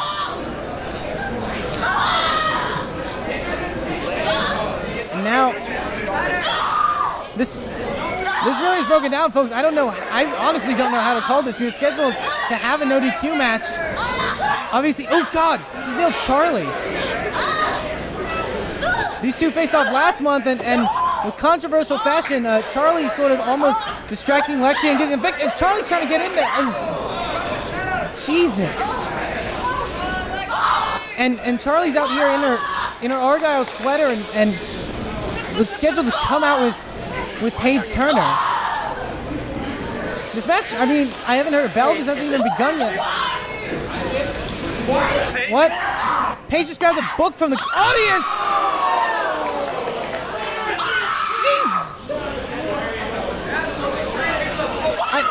I mean, I was assuming that there would be hard feelings between these two after what happened back in February, but led to... Jesus! And, you know, in a no DQ environment, this is where Miss Dyslexia thrives. And she's showing it right now. Oh, but Paige with a shot. This really is just broken down.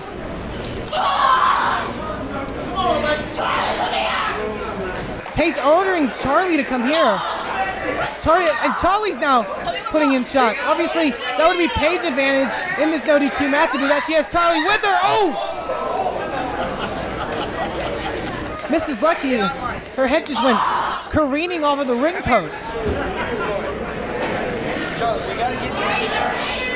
And now Paige now rolling Miss Dyslexia back into the ring.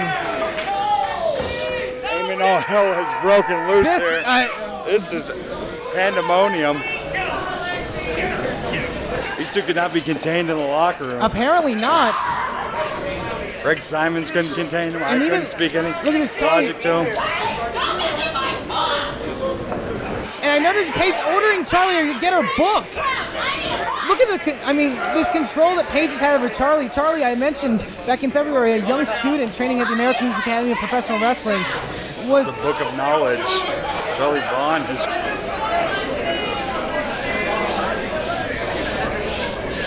And now,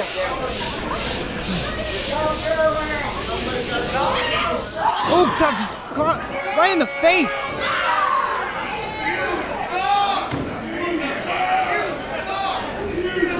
I think she caught Lexi right square, possibly in the nose even. That type of behavior would not be acceptable in the library. No, it wouldn't, but Not in at a all. wrestling ring, I guess it's okay. I mean, even in the... In a no GQ match. Especially. What? What? Claudia now, or excuse me, Charlie going for something else. What? She's asked for the microphone.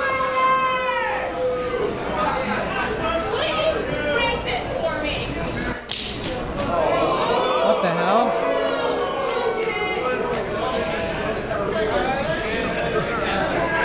And Miss Dyslexia, will you join me now? what? And, oh God! Oh wow! She ruler into the. Right in the oh my God! She is grinding the shards of that. Lexi's busted open.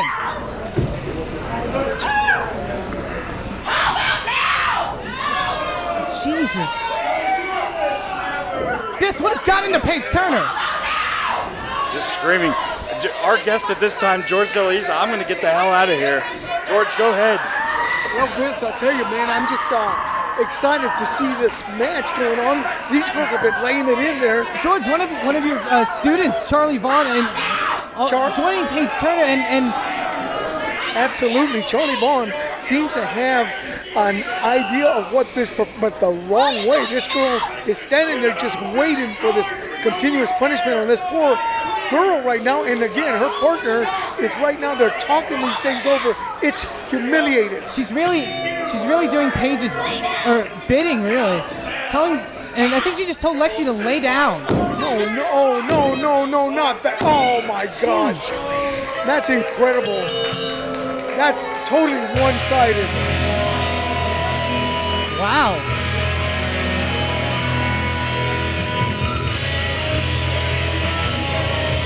Well,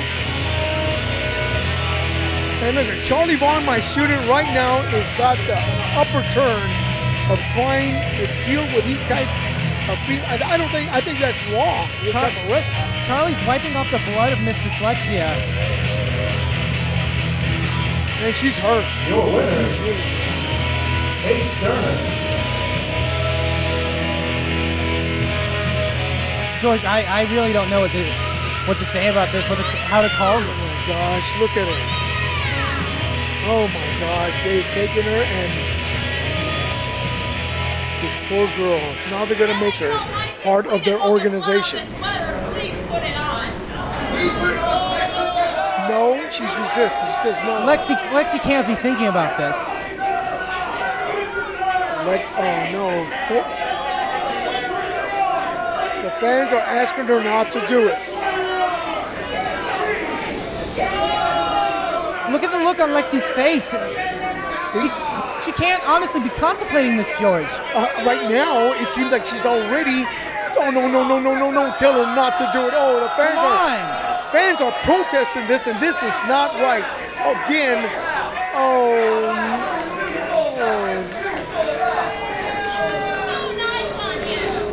This is absolutely uncalled for. What is Charlie? I can't believe this. What is Paige's? You know, her mission to, I guess, recruit. She's got Charlie, and now she's apparently has Miss Dyslexia. Right now, that's right, and this is the way I see it. I see this particular match has gone one-sided one way, and I think this is wrong. I really do. Paige Turner, your winner. And she's Paige is the winner, of course, and there they go. We're talking about another team added, another personnel for them.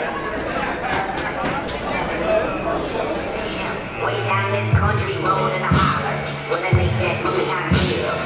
There's an old man on the porch on a shack, and the shack is where he lives. Round the town they call him Paul.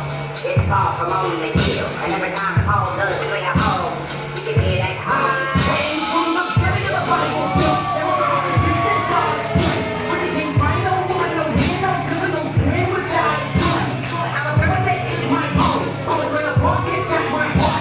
Off in the bush, I hate home and I break in the bush after dark. You won't find me sober much. Always got a bottle of JIGGLE-O. I tell myself, I don't want shit, and I fight anybody that wants to blow. Tall and snap, walk with a nap, cause my nuts are oversized. Fuck your dope and your alcohol because your dick is overpriced. You can take 124 before I'm 21. Mathematic, I'm gonna get the most that make me with me. Mathematic, I'll be here when I do my time, and I can't make that on minimum wage. Nothing to do with it, but the truth is rock that villain swag. Back inside the unit, I'm gonna go up to the top. I ain't gonna ride nobody tonight, but I might do it just because I'm a nut. I get bored, need some beers, but I don't bored. Fuck this world, fuck this town, if I fuck you once, I fuck you four. Hey, potty mouth. What's that? Did your mom dress you? I'm kidding, dude. I like this skirt. I like it. What did you bring? Hold on. Axe Jacks! You're awesome. A cake? It's brownies, dude. Come on. Brownies. We're in Austin. My daughter's name is Marley. You do the math.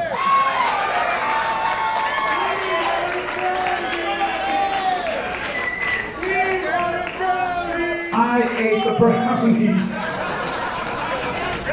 Selfish.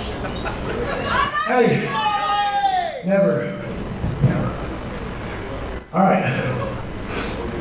I don't always see eye to eye with you guys. Some of you like me, some of you don't. Regardless of what you think of me, I like your brownies. if you eat them, you'll like me even more. But there's always been respect between Scott Summers and the fans.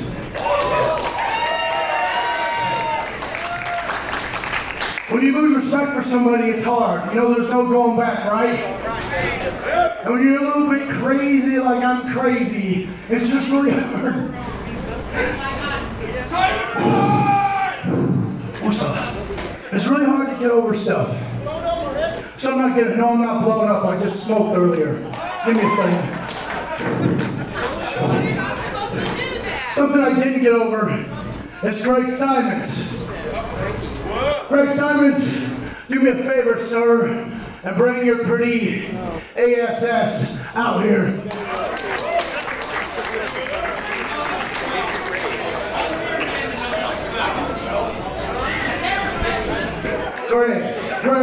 Greg.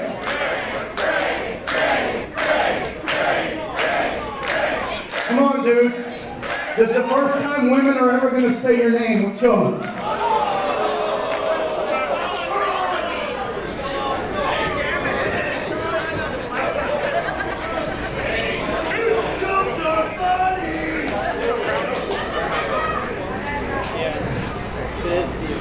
You know, I'll tell a story about Greg.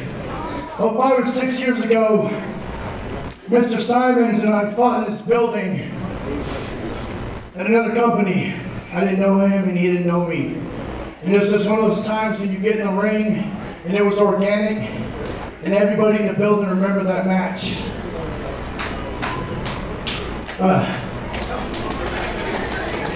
I I never had anybody take it to me like that in my life. And that's Greg Simons.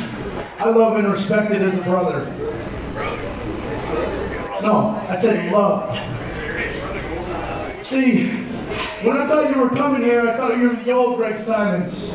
You know, the one that was about the boys, about hanging out, about fairness, about why you were so talented, but you weren't even getting a look. You remember that? Oh, there's this excuse and that excuse. But now, Greg, really? Tie, really? Slacks, really? Hammer gator shoes, really?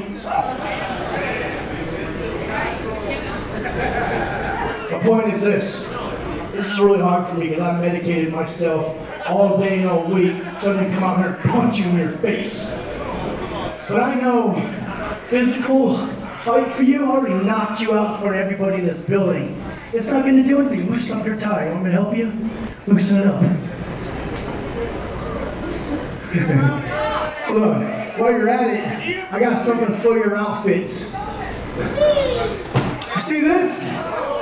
This is a belt without politics. This is a belt that you're not going to just put your boys in a tournament for and make sure they win their matches because their opponents aren't good enough to beat them.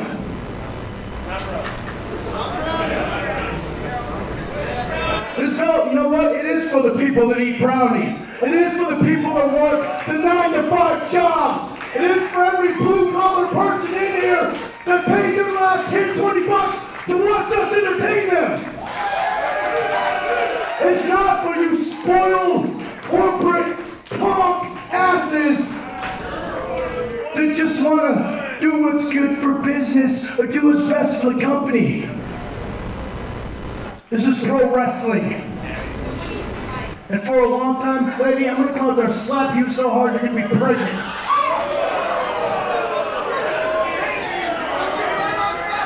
Texas has the most talent out of anywhere I've been. Texas has the most talent out of anywhere I've been. And you know, people used to call me the best. I wasn't the best. I just had people like Jerry Lynn. People like Daniel Bryan. People like Antonio Cesaro. They looked past the politics and they came down here and fought a no-name punk kid named Scott Summers. So on that note, I might not be their names, but you know what? This belt's going to be for every pure wrestler. Everybody that wanted to come out here and wrestle. All of us that were glued in front of the TV at 3 years old because we love this. Every one of us that cried our eyes out when the Ultimate Warrior died. You know what I'm saying?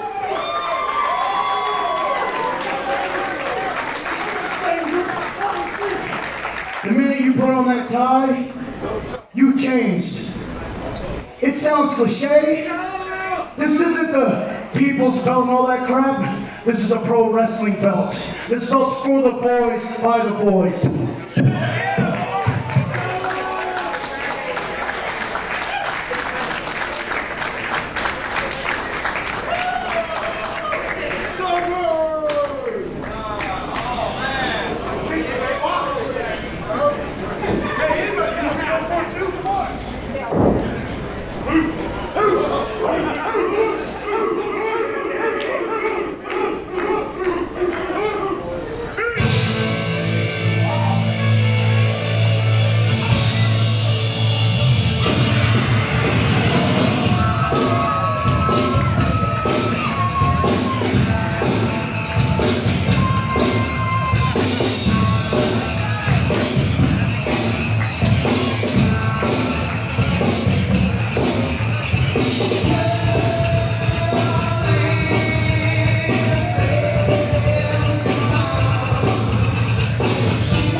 First, to my left, originally from Boston, Massachusetts, now fighting out of Las Vegas, Nevada.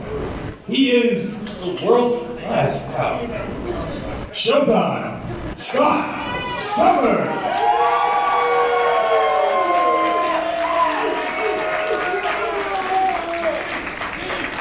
And his opponent, coming to us tonight from Charlotte, North Carolina. He is Thomas Shire.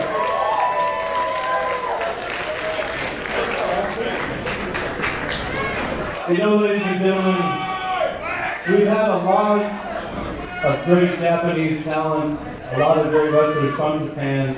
Pro Wrestling Noah is represented today. Osaka Pro is represented today. New Japan Pro Wrestling is represented very heavily today. And you see there's one time where a punk kid, just like what you were saying, Scott Summers, a punk kid named Elvis Sharp at the time, was able to go to Japan and live a dream of going to Japan for All Japan Pro Wrestling. And tonight, we're going to give to all you people true wrestling. That's a challenge for me. All those great companies that were named. See, I went to a place called Freedoms in Japan, where I got thrown through light tubes, through nails, through razor boards, and I had to outdrink Masada. Not a good idea.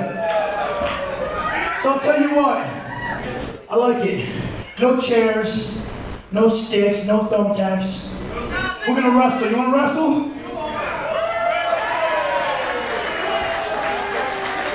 For the belt? Alright. The rules are, my crazy ass isn't gonna pick up a chair, or pick up a drink, or pick up your girlfriend and hit somebody with it.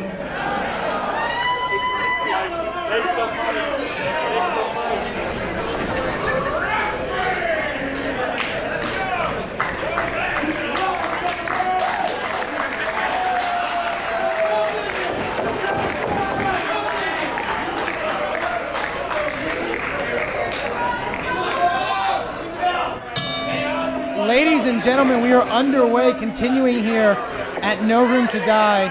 This match between Scott Summers and Thomas Shire, a match that I believe, was really going to be a showcase of what Shire could possibly do, but now it's got huge implications, George De La Isla. Thank you, Aiden. Again, I see that these guys are squaring off to get a good wrestling match going on, and again, you can see Thomas Shire. Oh, just got tripped up. And again, he's coming. Scott, I thought he was going for a mount there, but Shire is now on top of Scott Summers. George, I really don't know. I mean, what just happened with Summers coming out with this championship belt? I believe Brandon Scott referred to it. It says the world class championship belt. Well, yes, because Scott Summers has been involved in many matches from all classes and all companies throughout the United States and the world. But right now, he's trying to represent that he is a champion within himself. Absolutely. At least he's saying, yes. And the referee's starting to look at the situation. They're starting to get a little bit tense in there. Bit of an exchange here between Shire and Summers. Summers takes down the leg. Right there, great takedown, and again, right on top. Look at him, look at him. Showcasing that professional wrestling style, that technical wrestling style that these two men talked about. That's it, and that's the way it goes. Sometimes in the ring, there's no punching, there's no biting, there's just true wrestling holds. And these guys are masters at this. And you look at Scott Summers, the tattooed body, his insane attitude. You don't expect him to be a technical wrestler, but Summers can hold his own with some of the best technicians. You've got it, Amen. You've got it. And that's the whole concept of this type of professional wrestling match. And again, Shire going for the leg. Tripped down and face first. He's got him with a front face lock, trying to turn him over and slips him now. Well, Summers out of the ring. Summers taking a bit of a breather. Well, he's down. He looks like he's going to the dressing room. But and Shire mentioned, back when he was known as a guy by the name of Elvis Sharp, training in All Japan Pro Wrestling in the All Japan Pro Wrestling Dojo. Scott Summers mentioning competing in the Freedoms promotion in Japan. Right. Along with the representation we have tonight from New Japan, Osaka Pro Wrestling Noah. That's right, and they're all kind of representing here tonight, as it was well said, and Scott Summers mentioned about the representation from the Asian groups, wrestlers here, and they're facing square off again. They're getting a little tense out there, Eamon. A little nose-to-nose here. And this is, I got to say, George, it's really interesting to see this from Thomas Shire. Yes. I've known Thomas Shire for a good while, and he's an amazing wrestler, amazing technical wrestler, but he's a little goofy. He likes to play around a bit. He's not playing around at all here tonight. That's not, and that's not the word about playing around. These guys are really mean. And look at Scott, just winding up. Nice leapfrog. Beautiful arm drag by Thomas Shire. Summers with one of his own. Both tried. Both men have the same idea. What a great wrestling match this is. We've seen we've seen brawling here tonight. We've seen no disqualification matches. Absolutely. We've seen a lot of high-paced matches. We saw the high flyers in the opener. This is a much different style of wrestling match. It is, and you can right in the middle turnbuckle. Summers was able to scout it and send Shire down. Oh, solid. Caught him right in the jaw. Oh my gosh. He's being taken over by, he's got him with a front face lock, trying to take him over for a sit-down suplex or a suplex. Start putting the weight down. And now, possibly a Russian leg sweep, but Shire. No, it's reversed. It's reversed. Oh. Rolls with the Russian leg sweep. Oh, into a crossface. But Shire may be too close to that rope. You're right. I think his foot is outside. I can. Can't see from our vantage point. No, I can't. And the referee is trying to make a decision whether to break it or continue this. And now there we are. Shire's foot on the bottom rope. That's it. He's making his count. He's got to break it. And if Summers wants this technical wrestling match, he's got to abide by the rules in a sense. That's right. And if not, you're counted out. Against the ropes, 5 count, and outside is 10. Ooh, Summers with a huge chop there to Thomas Shire. He's vicious. Oh my God. I heard the vibration from here. Absolutely, just rippling off of this building. And a forearm. But Shire comes charging and an uppercut. What a solid uppercut. Ooh. Both men are very experienced strikers. They hit harder than, a lot of the people you'll see in a pro wrestling ring. You're right. Oh, they're trying to. Shire, possibly T-bone suplex? Yes. That's right. In for the cover now. 1, 2. Oh, kicked out. Not only kicked out, but I think he muscled out with that, pin cover, showing that he has fight in him. And again, Scott means business, and I'm telling you, he's making that chant, that call for Scott to get the bit working. Ooh, shot right to the gut. And again, being held against the turnbuckle. Ooh, caught him right in the jaw. Yes. And you can see, this crowd giving respect to the caliber of, wrestling match this is. Oh gosh. Oh. Right to the small of the back, but also the shoulder area. That kick can really do people in that way. Absolutely. Now he's got him in a kind of a surfboard position, and he's got him with a single arm for his right, trying to get him down with a pressure. Cross arm breaker. Oh my gosh, no. Shire though clasping the hands together and release some of that pressure. He is trying, and now Shire looking to maybe power out, but no. Summers though. He's trying to. He's got a better grasp of that cross arm breaker. He is trying to stretch him out right now, and he's got a cross leg. Shire showing that he's no slouch in the submission department, being able to maneuver out of it. That's right. He's got trying to maybe take down that knee. That is. And he break. That's a way to break the clutch. That's right. But Shire almost falling down out of exhaustion. You're right, Eamon. That's right. And again, these two are holding their own. But again, these are suffering the vicious comebacks on each one of them. And you hear the chant. There you go. Crowd starting to rally behind Scott Summers. Well, as this is good. Shire makes it up to his feet first, but Summers is right behind him. Oh, got a waist lock. He's got him there. Shire fighting for his life. Big elbow right to the head of Scott Summers. Oh, and there's an uppercut again. Oh my gosh. Shire, though, trying to get his bearings in a sense. He's really been shaking a bit. See, and again with an uppercut. Scott keeps catching those European uppercuts, and I'll take. And a third. But you can see George is almost taking a bit out of Shire's arm too every time he hits that uppercut. Well, you're hitting solid, massive chest. Yeah. And that can go a long way, not only for the one that's giving it, but to the one that's receiving it. Trying with a different arm. I think he realizes from that cross arm breaker that Summers had on him that he needs to, switch his game plan. Switch the arm that he uses. Oh, he's trying to. Oh, he's got him in some sort of a clutch. Yes, it is, and. Right now, suffering is Scott Summers. Summers right now, the referee's asking him if he wants to give it up. Summers trying to bend his head to try to break it. Oh, reversal. The waistline. Shire. Elbows. Another uppercut. Man. And he, oh God, Shire just collapsed because of, a bit of a low shot, but I don't know if that was Summers' intention. I don't think it was, but he wasn't trying to do that. And the referee's making the count now. Both of them are down. Two.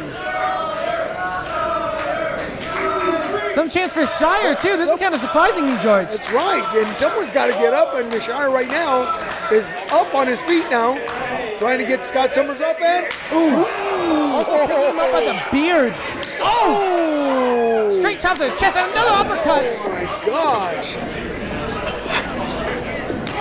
I think there was almost a look on Summers' face saying, bring it on. He wants more punishment. You're right, and again. He's almost a glutton for punishment. He goes into the rope, swing and a miss. Swing and another miss, and... Uh-oh, Shire. Oh! Big powerbomb! Whoa, that surprised me. But Shire is out to where he can't capitalize and get the cover. Oh, their forward men have been suffering throughout the entire match, and we're seeing this right now with the referee's making his count. Oh boy. Shire up to a vertical base first, though. But he's on wobbly legs, having to lean against those ropes to sort of support his balance. And now he's heading to the top turnbuckle. There he goes, yes sir. Again, now he's... Uh-oh. Summers. He's catching him, oh no. Shire though, trying to fight it in any which way he can. Oh wait! He's got it! Oh! He's got that powerbomb! That really hurt. Oh my gosh, how can he take that? Scott Summers. But can he capitalize? Can he get the cover? Thomas is trying to... Shire right now is trying to turn him over now, and he's 1, 2. Oh, that was... You can understand how these massive wrestlers right now can take such punishment like that. And of course, this is just not these guys have been flying and slamming each other since. Oh, Shire with a straight boot. Summers pushes him off. Now they're starting to... Oh, here he comes. Oh my gosh, swing. Duck on a shot. Big spear. Cuts. Shire right flush. Here he comes. Scott Summers making his... Listen to the chant the fans are yelling out. Oh, Summers with a shot to the gut. Could this be Brainbuster? Oh. Yes, it is. In for the cover. This could be it. And it is. Whoa, what a match. Here's your winner by pinfall, Scott Summers. Spectacular contest between these two men. Scott Summers coming victorious, retaining his new championship.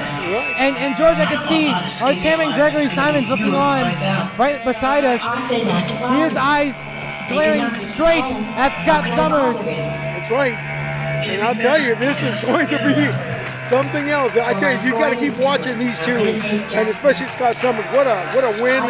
The fans are very satisfied, and I can't speak for everyone, but if that match was a testament as to what Summers wants to do, his promotion of true wrestling, of pure wrestling, I cannot wait to see where it goes. Well, Greg Simon is looking upon Scott Summers and looking at that win. And look at this. What sportsmanship. That's great. Got him up. Is he?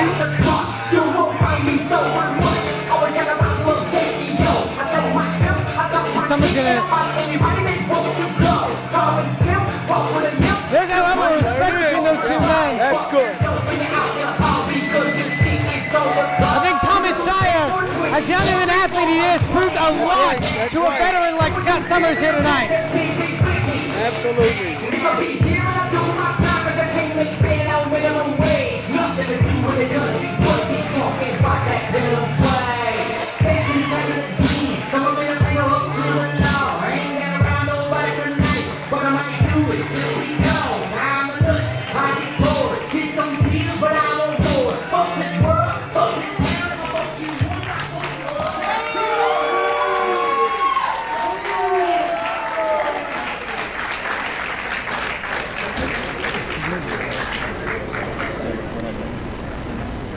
Our next match is a singles attraction match, set for one fall.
Introducing first, to my right.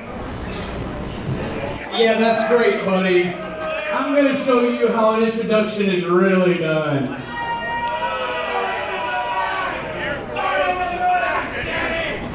We've got all night. I will sit right here in the ring and wait for each and every one of you to shut the hell up. Actually, no, I won't. I can't stand Austin. I prefer to stay dirty in Dallas. So, LaMotta, let's do this shit. Brandon, no disrespect. Ladies and gentlemen, from the dirty South, he's filthy, he's nasty, he's the only one deserving of this moniker. Ladies and gentlemen, I give to you the dirty mind of wrestling, Andy Dalton. That's how you make an introduction.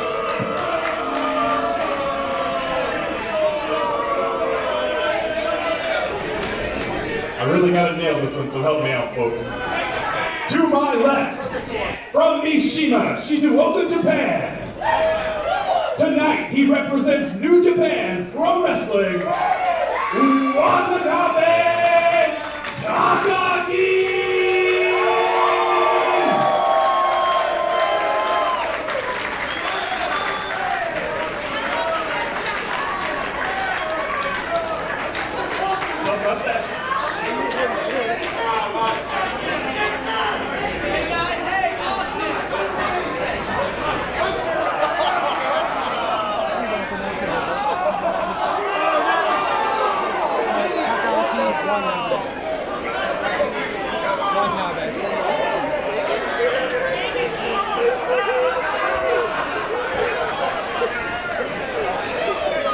These fans are disrespectful. They don't even know what they've even gotten themselves into.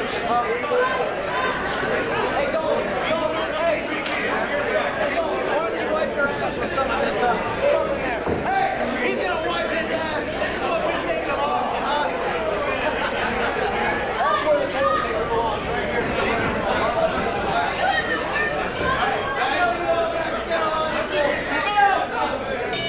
And we are on with this special attraction matchup. Dirty Andy Dalton, or as JT LaMotta says, the dirty mind of wrestling, taking on New Japan Pro Wrestling star Takaaki Watanabe. This is going to be quite possibly one of the greater clashes that we've had so far here in Inspire Pro, and definitely in this evening. You're absolutely right, and I tell you, this is going to be fantastic. Look at the Japanese really know how to wrestle, especially when they come down here to the United States. They are fantastic wrestlers. Andy Dalton is getting a little lesson tonight. I know that. I think so, definitely. Definitely a bit of a clash of styles. Both men are actually heavy strikers, so you know that's the one thing they have in common. But both men, besides that, are very, very different competitors. And you're right, but not with JT LaMotta. I don't trust that man back out there. I would never expect what happened earlier in this night with JT LaMotta. After all LaMotta went through in that street fight match back in October against Andy Dalton, but maybe LaMotta and Dalton have traveled together constantly. You know, they've been close to each other for their entire wrestling career. So, almost in a sense, I'm not surprised that there would be this bond. But now, wow, whoa, into a hammerlock, and right now Andy Dalton's got a good grip of that. As much as I most of this Inspire Pro audience don't take too kindly to Andy Dalton's dirtiness or his nasty tactics, I do have to say, from the look of Andy Dalton, from where I've seen him progress, Andy Dalton is in the best shape of his life for this match specifically, because he knows the implications of it. He knows how important it is, and this crowd giving it up right now for Takaaki Watanabe. They all want Watanabe, and right now JT LaMotta is trying to say, get in there, man, get in there. And just. It was really an amazing sight when Watanabe debuted for us back in January against Unholy Gregory James. The respect that this crowd gives this man. Yes, exactly. And that was one heck of a match he had. Yes, definitely. Gregory James, yes. Well, here comes climbing back inside the ring, and we're looking at Andy Dalton. The question is, can Dalton go toe-for-toe, hold-for-hold with Watanabe? Hey! Oh, hey! JT LaMotta just grabbed, again got slammed by a double fist, and Dalton now, but doesn't even face Watanabe. Trying for another one. Those chops, and those chops are not light, George. Oh! Well, there he goes, going to work. Oh! And repeated chops and elbows. Five strikes. Watanabe is not playing around, and he hurls him across to the turnbuckle, and here he goes. Able to get the knee up is Dalton. Whoa. Here he comes to the ropes, and Watanabe got him. Nice side slam. And we talk about that match that Watanabe had with Gregory James back in January. While Watanabe had an amazing showing, got an amazing ovation from this crowd, he did suffer a loss. And I think he's looking to avenge that in this match with Andy Dalton. Absolutely. I know he wants another crease on his belt for us a win. But, God. Solid punch. But I gotta say, the thing about Andy Dalton is he can dish out tons of punishment, but he can also take a lot of punishment. Yes, he can. He's trained for that, and that's why these wrestlers are... Dalton now on the apron. Duck a shot by Watanabe. And plants Andy Dalton just right on the floor. Well, there goes JT LaMotta trying to get his man up. And but JT better get out of the way. LaMotta providing the distraction. And I don't think we realize Dalton's in the ring. Shot right to the face. Again, here he goes. Uh-oh. Oh, brain buster inside the ring. Man, that into a quick cover. 1, 2. Oh, that was close. Watanabe able to kick out of the count of 2. You know, when you wrestle in New Japan, specifically when you get trained in the New Japan dojo, is that boot right to Watanabe's face and a cover again. When you get trained in that dojo, you don't just learn how to wrestle, you learn resiliency, you learn fight, you learn fighting spirits. You're right. In those training centers, those dojos, they call them back there, these are something that these guys work on constantly every day. Yes, absolutely. And, well, Watanabe's trying to hold his own right now, and now, I don't know if Dalton is hearing things right because Watanabe is still fighting. He's trying to... Able to get his foot on the bottom rope. Oh. Just drops that knee down. Man. Doesn't Andy Dalton know how to wrestle correctly? I mean, he pulls every trick in the book. Absolutely. He's dirty, he's nasty. He's got, you know, really dastardly tactics, but he's also an amazing professional wrestler. Oh, but there's those dirty tactics, as I mentioned. Listen to the crowd. And the thing is, though, this reaction that Dalton's getting off of the crowd, he almost thrives off of it in a sense. He almost makes him better, more hungry. But Watanabe firing with shots. Dalton ducks one. Reversal. Spiked him with a DDT. 1, 2. But Watanabe able to kick out, though. Oh, wow. I thought he was done for. What a tough wrestler. Dalton, though, staying on Watanabe, which is what he needs to do. Watanabe carries a great reputation, but I'll tell you, that kind of punishment that old Dalton's giving out is just too much. That's just, you can hear the crowd not disliking his movements. Absolutely. Just now, just pulling up Watanabe by the hair now. Choking him on that second rope, trying to, you know, take all the air, take all the wind out of Watanabe. He's got a chin lock, but also cranking on the neck. Oh, he's trying to get Dalton. Wow, Dalton right now is doing everything, all his strength, just to turn his neck. You can tell Dalton's confidence is rising here. That's right. But he hasn't put away Watanabe yet. Watanabe, again, he's got a foot in the ropes. Referee Mike Knoxville getting Dalton off the break.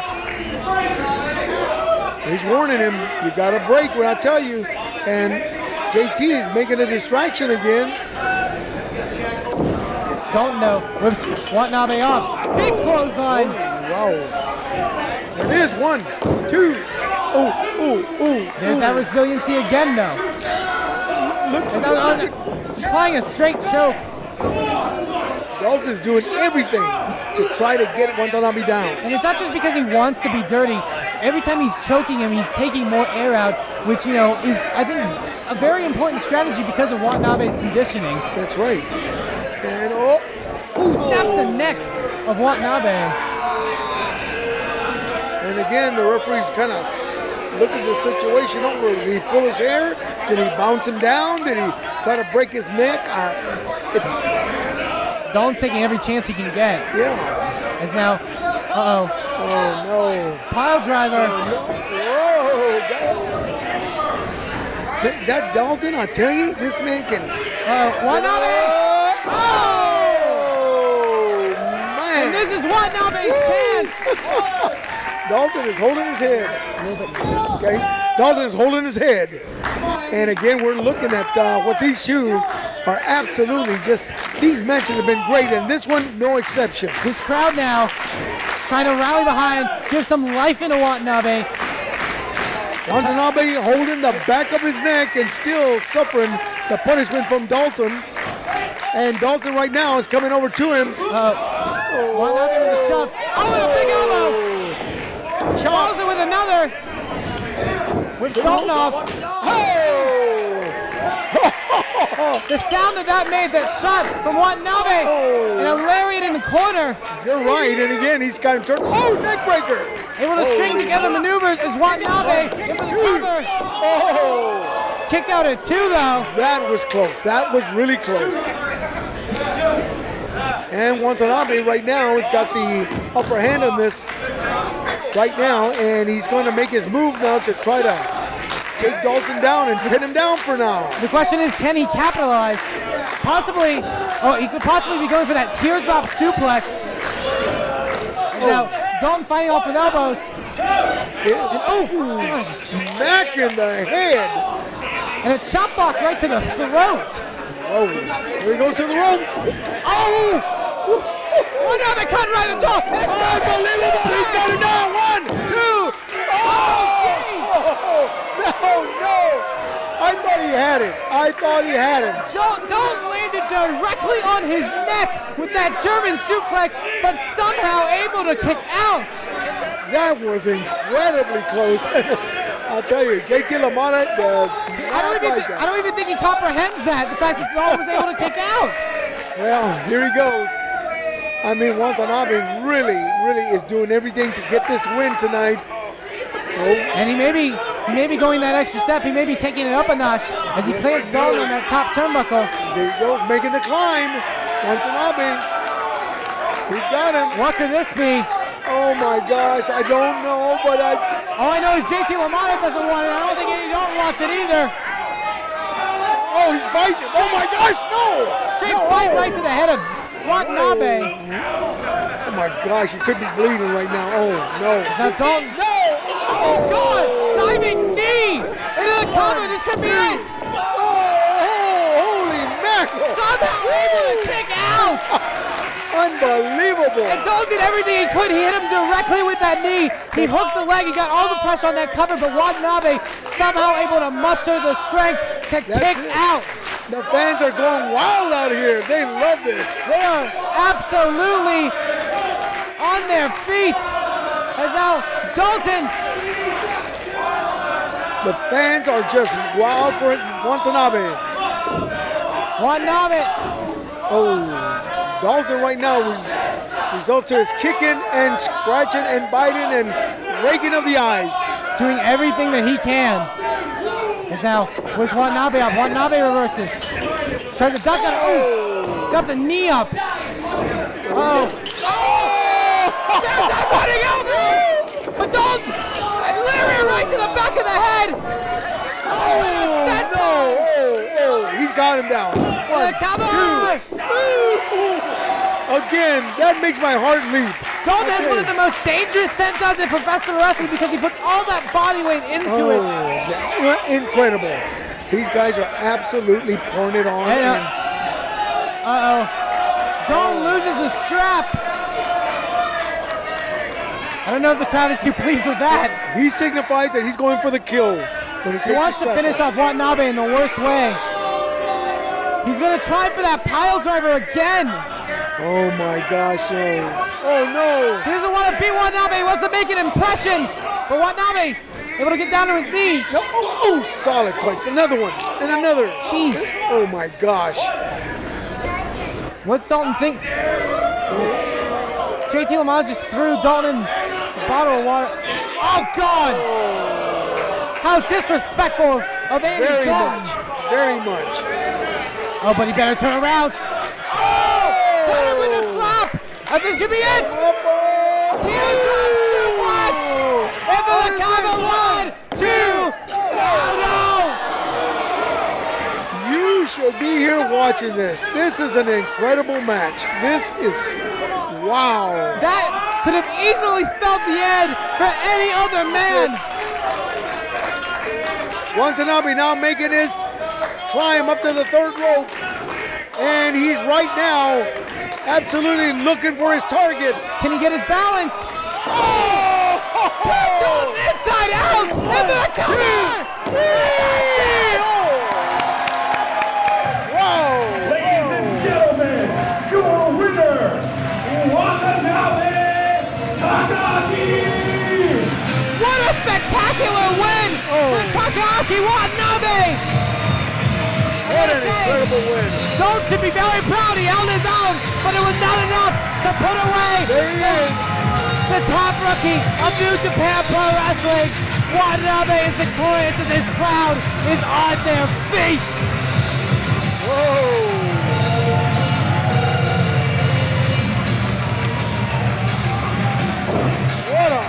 spectacular win. That was just way Inspire Pros typical type shows, matches.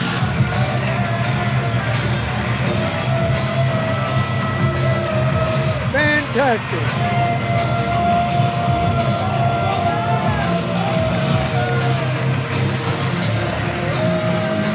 JT Milano checking on Andy Dawn, but Takaaki Watanabe victorious here at No Room to Die.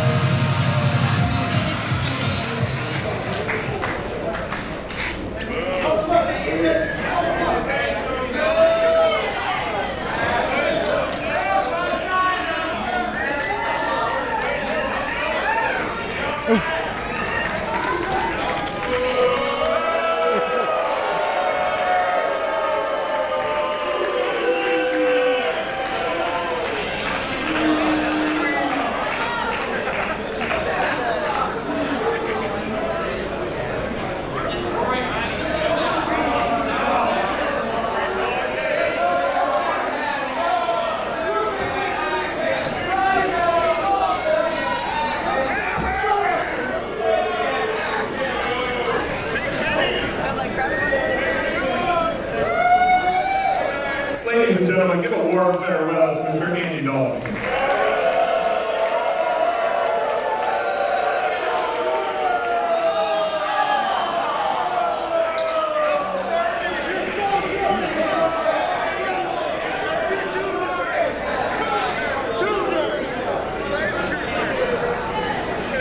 How's it going, Mike? You're good, you're good. Awesome. Our next match is a tag team match, scheduled for one fall.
A man can give.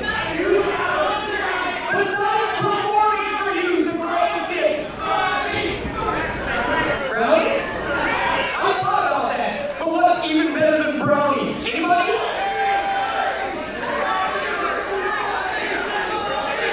Money is good too, as are breasts. Someone said breasts. I love KFC, I tell you what.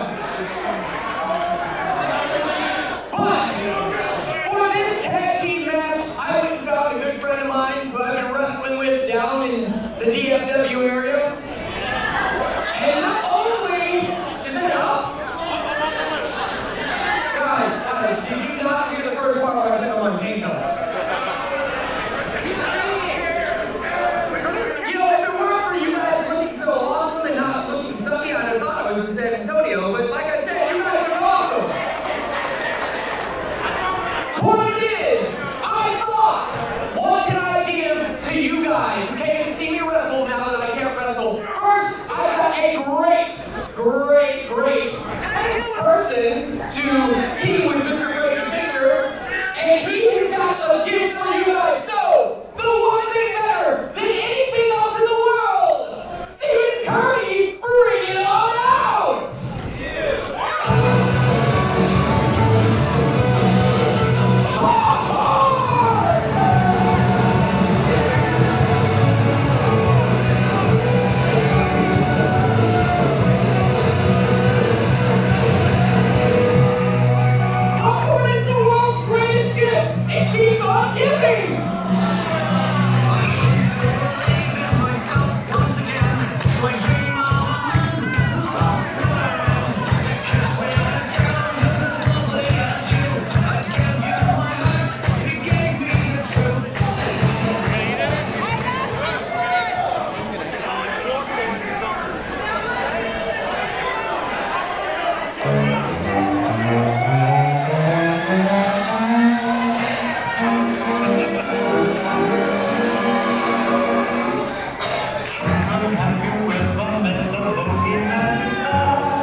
I'll tell you, I told him in front of the whole locker room, I tell you, you are the best wrestler in Texas, you're the best worker.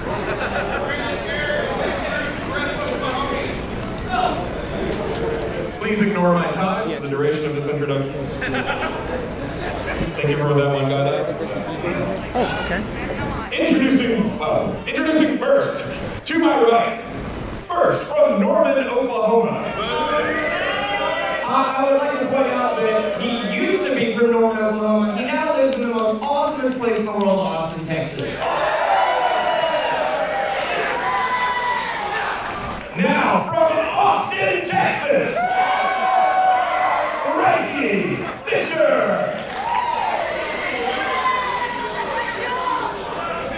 His tag team partner, accompanied by a minefield of popcorn. He is Steve Kirby.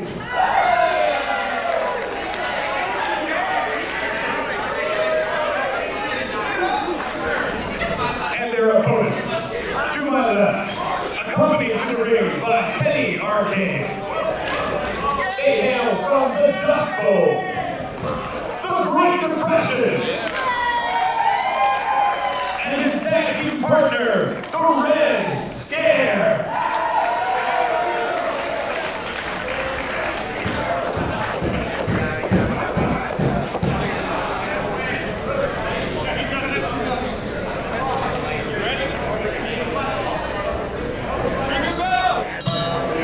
We're off now with tag team action as a new competitor, Steve Kirby, joining up with Frankie Fisher, Steve a replacement for an injured Gigolo James Johnson, as he takes on the duo of the Great Depression and this man, the Red Scare.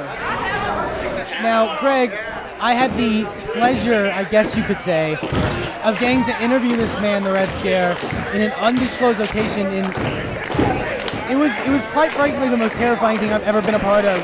This man is the epitome of mysterious. He's, in my opinion, the epitome of evil. Well, I mean, look at him. Look at him, Eamon. Scare is the word. He came in at our Light the Fuse event during the Great Depression's match with Unholy Gregory James, the #1 contenders match, and basically cost Great Depression the match, taking out both Depression and Gregory James, and then laying Greg over top of Great Depression, who we now know is his brother. Exactly, and you know, and the point that makes for me is that they don't care about wins and losses. Oh, try for a third dropkick to Frankie Fisher, but the Red Scare able to step out of the way. But yeah, apparently these two are brothers. The Red Scare revealing that the Great Depression has a name. His name's Hortons. Hortons. Okay. So at least we have a bit of information. You know, we were left in the dark for so long over the Great Depression. You know, who he was, what he was about. As Fisher able to move out of the way. Big forearm. Needs to come and mount a bit of offense with that knee. Take a page out of a certain someone's playbook.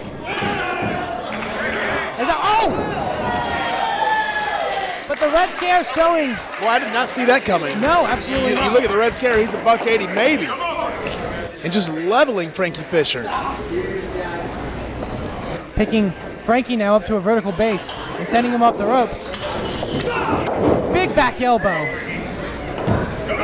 And I keep looking over at Great Depression, and to me, that's the story of the match. What is this guy about? He's just staring intently.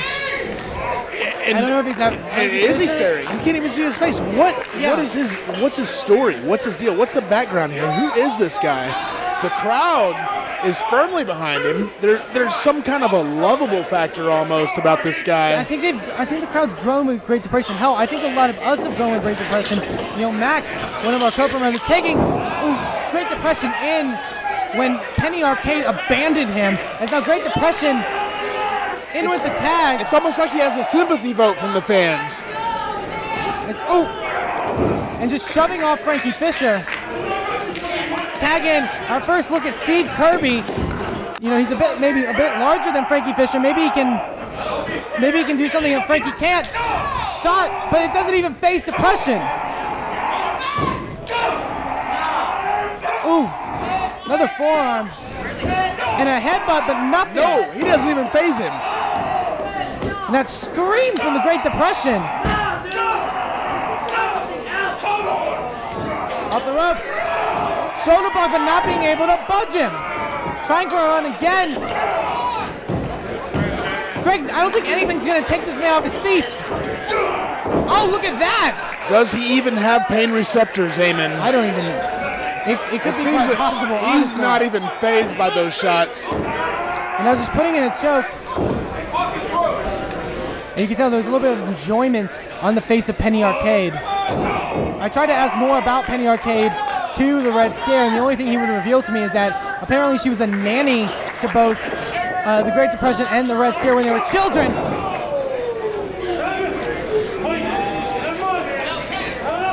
And Steve Kirby desperately needs to make a tag back into Frankie Fisher, because the Great Depression is really giving him a world of hurt. Belgian waffles, Great Depression! Belgian waffles! I think maybe JIGGLE-O James Johnson. Maybe trying to psych out Great Depression? He doesn't know what tools to use. This crowd's enjoying it. They are. They either like Belgian waffles or they like JIGGLE-O. Steve Kirby now. Ooh. But nothing is phasing this man. He really has to switch up his game plan if he wants to, get some kind of advantage on the Great Depression. Oh, spinning heel kick. It was able to take Depression down to a knee, but he's still up. Tag in to Frankie Fisher now. Maybe Frankie can do something. Oh, cross body block. There's a cover. Great Depression looks as if he doesn't even care that the strikes are coming. Wait. There's that claw hold that Red Scare put on both Depression and James back in February, and now he's got it on Kirby. Oh, and an STO. And now he's got a hold of Frankie. God, taking Frankie down to a knee. Oh! A claw slam. But almost a choke slam, but with the grasp around his head. What is he doing? Okay, this is really confusing, Eamon. Why did he do that? Why on earth would he do that? This is a wrestling match, and that's his partner. Not only his partner, but his brother as well. All right, so we need some investigative journalism here. Eamon, who can we put on this? Because that completely makes no sense. I definitely don't want to get any more information from this man personally, but there needs to be some answers. Why would he do that? Why would he want to win the match? That seems to be the MO. The MO for this group is we come up with more questions. There's just more questions now, Eamon. There's got to be some reason why he's costing Depression all these matches.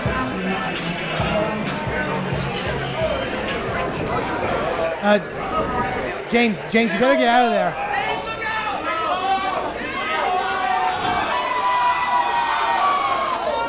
He's got on that shoulder. JIGGLE-O James Johnson has a separated shoulder from 2 weeks ago. He actually wrestled with that separated shoulder last night. And cross armbreaker on the shoulder. Somebody needs to get him off. What is the motivation of the Red Scare here, Eamon? Costing his brother, his partner, the match, costing himself the match, and now, inexplicably, he's attacking JIGGLE-O James Johnson.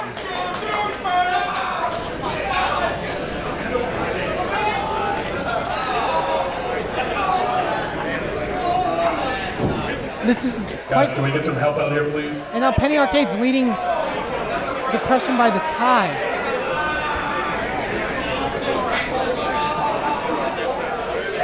What is happening? Frankie Fisher and Steve Kirby get the victory, but they sure as hell do not look like winners.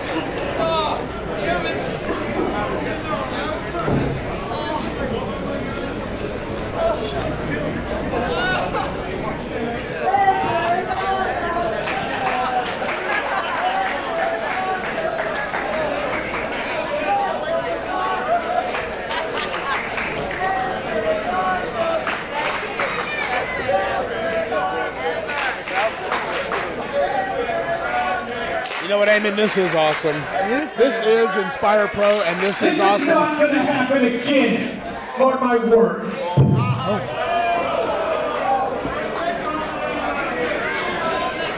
I've seen Gigolo switch gears, and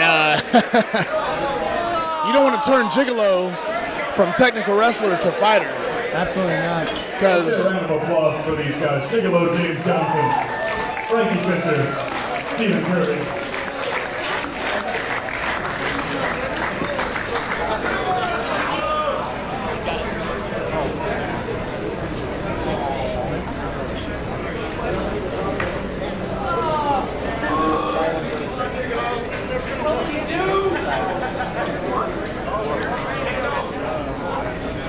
Our next match is going to be our main event of the evening, and it is a one-fall match for the Inspire Pro Championship. Can we make it work?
Introducing first, the challenger.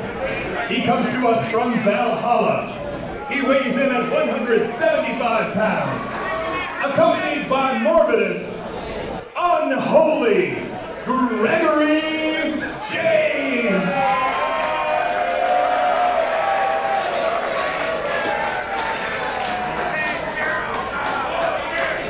And the champion,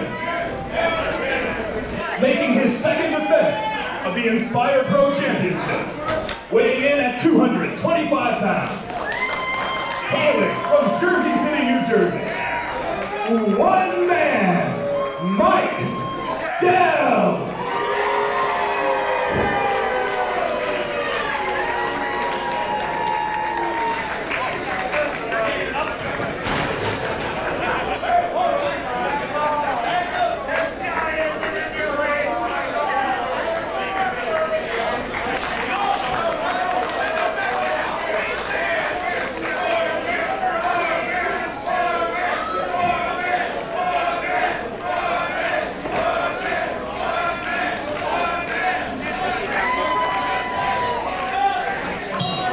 Off and running with the main event of the evening here at No Room to Die, the second defense of the Inspire Pro Championship for one man Mike Dell as he takes on the #1 contender and the undefeated Unholy Gregory James. Mike Dell, I think, playing a bit of mind games there. Exactly, and you know, Gregory James, you would think, would be on top of the mind games game, but Mike Dell beating him to the punch. And Mike Dell, you know, he's got a confident look on his face. He's very confident in every match he goes into. You know, that's just the man who one man Mike Dell is. I actually, you know, people may disagree with me. I actually find Mike Dell a bit of the underdog here in this situation. And I think the key is the undefeated streak of Unholy Gregory James. 5-0 here in Inspire. Nobody has been able to take him down. Not Takaaki Watanabe, who we saw earlier tonight. Not the Great Depression. No one has been able to unseat him. Exactly, great. You know, that does wonders for your confidence. And you know, not only that, but he's younger. You're looking at a little bit more fire right here. Dell, much more experience. He's got a bit more size, but I think in definitely the Dell with a nice drop kick in the mind games department and in that streak department. That's where Greg has the true advantage. As now O'Connor roll. Ooh, he's got the arms laced. Putting pressure on those shoulders. And, you know, Gregory James recently coming back from a dislocated shoulder. Competed in a match with the Great Depression with that shoulder and was still able to pick up the victory. You have to wonder if that's still going to have effect here tonight. As now, monkey flip! And that was a strange modification on that monkey flip. Oh, but Greg able to duck out of the way. Ooh, and a backbreaker.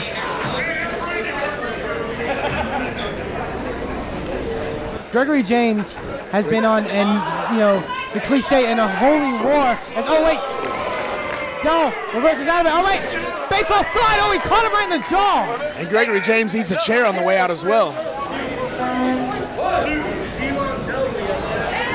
Very impressive from one man Mike Dell. Go on the outside. I think Dell also has to be careful of more. Wait a minute. Dell's going to the top. Dell's not used to go to the air like this. Very uncharacteristic of Mike Dell. I've never seen that out of Mike Dell. I think he realizes that he has to bust out everything he can against Unholy Gregory James. You know, interesting that you say that. Is it a sign of almost desperation, Eamon? Yeah, possibly. And I think also in a sense, not just to take out Greg, but you know, Morbidus on the outside. That's another thing that plays into, you know, Gregory James's favor. As we see, yes, exactly. He's got the boot right now, and you know, Knoxville. Wait a minute. Ref caught him with a knee. You know, the ref, you know, in the NBA, they say that they let him play in the playoffs, and I think that's what you see from Johnny Knoxville right now is he's letting them play. Oh, skins the cat. Signature one man Mike Dell. And Greg, I think, realized it. Dell reverses Irish whip. Big back drop. Yes, sir. Over the cover. And Morbidus, I mean Morbidus especially, but all of Legion, has been known for interfering in matches, as we see right there again, matches involving Gregory James. That could be the equalizer there, draping him across that top rope. And Greg now gets sent onto the apron. Mike Dell with a shot. Goes under, but ooh! Greg able to get the knee up. What is he thinking? Oh, God! DDT right on the edge of the apron. That is the hardest part of a ring. And Delby. I can tell you from experience, Heyman, there is no give right there. And Greg realizes, you know, the kind of advantage that gave him. You saw him posing just like one man Mike Dell on the apron. He's getting pleasure out of this, definitely. Let's wait, the crowd better. Oh! Dell gets whipped into the chairs here at ringside. You know, I think Unholy Greg James, realizing he will not win that belt off a count out, goes right back out to get him. If he was smart, he'd roll him back in the ring right now. 20 count on the floor, so Greg's got to be careful. There we go, yes, he's thinking about that. You know, you think he's thinking about nothing. You look at him, and you don't realize that he's thinking about this belt, but getting him back in the ring right now, I think that's exactly what he's thinking. Big kick to the head. Caught him right in the top of the head with that boot. Greg just muscling a ringside attendants out of the way. Big forearm. And it looks like Dell's in worse for wear. He's in a world of hurt right now, yes sir. He may have a big way to climb here with Greg is now under the cover. Kick out at 2 though by one man Mike Dell. You can't doubt his resiliency.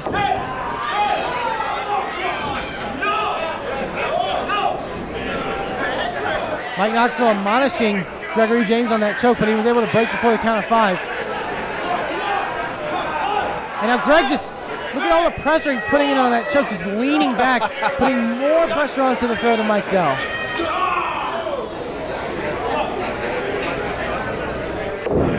Shot again by Gregory James, a lethal striker. As now whips Dell off into the turnbuckle.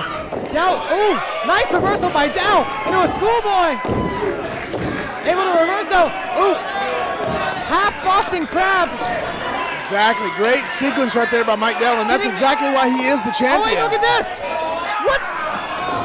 Gregory James had a hold of Mike Knoxville, and Morbidus was able to come in and break the eye. Mike Knoxville. You know, he looks, there's such an uncanny resemblance. I did call him Johnny, didn't I? Yeah, you know, I don't know what he's into. Greg off the ropes now. Getting a bit more momentum and driving that knee right into the back of Mike Dell, but sent him right on his neck. Double stomp for good measure. He's now in for the cover. Kick out at 2 though by Mike Dell. And you know you're going to need a little bit more than that to take the champion down. Yeah. Mike Dell is a champion for a reason. Gregory James should not get cocky in this at all. Mike Dell, not just a champion, but he's been a champion everywhere. Look at him taunting Mike to get up to a vertical base as he does. Greg now looking to take advantage, whipping Dell off into the ropes. Dell ducks a clothesline, but a back elbow stops any chance for Mike Dell to mount some momentum. Able to kick out at 2 though is Mike Dell. No, interesting part of the match right here. We see Gregory James in full control. Yeah. And you know, the champion is, he's in a world of hurt right now. Look at the look in his eyes. He's getting pleasure. He is getting pleasure off of it. That's exactly what I was about to say, Eamon Patton. You know, I followed Gregory James' career back from the days when he was Too Much Metal Gregory James. He was fun-loving. You know, he was high risk. He was definitely into entertaining his audience. Now he just wants to inflict pain. Not only that, he wants to be the top dog because, you know, this unholy war that he's been waging on the Inspire Pro locker room. If he were to have that Inspire Pro championship, it would mean a lot of power. Not even going for a pin cover, again for a choke though. And now in for a cover.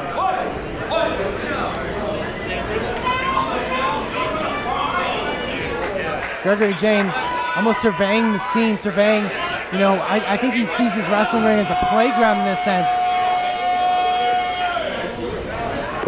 Greg with a shot.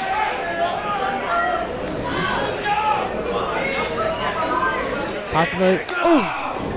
Big knife edge chop right there by Gregory James. You can see Dell's, Greg's dictated the pace of this matchup to where Mike's a bit spent, but Mike able to leap onto the apron, sends Gregory James into the turnbuckle. Oh, but again, look at this. Oh, come on! Mike Knoxville, again, being controlled by Gregory James. Oh, wait, James Claxton down! Where did Claxton come from? I don't know, but Morbidus just missed it. Claxton right in the eyes. Claxton can't. Oh, wait. Big superplex. Can Greg get the cover? If he can get it, just get his arm. If he can just get the arm. And Carson. Oh! Carson just super kicked the teeth out of Morbidus' mouth. Cover! Mike Dell able to kick out at 2. And Greg can't believe it! Carson trying to get this crowd behind Mike Dell. And he's done quite a good job. Listen to them. Gregory James missed it Carson earlier in the night, and I think Carson wants revenge. Gregory James with a forearm. Whips Dell off. Reversal. Knee to the gut. Gut wrench. Big gut wrench. Big gun wrench, but yes. Oh my. Can Dell gain an advantage though? Can Dell capitalize?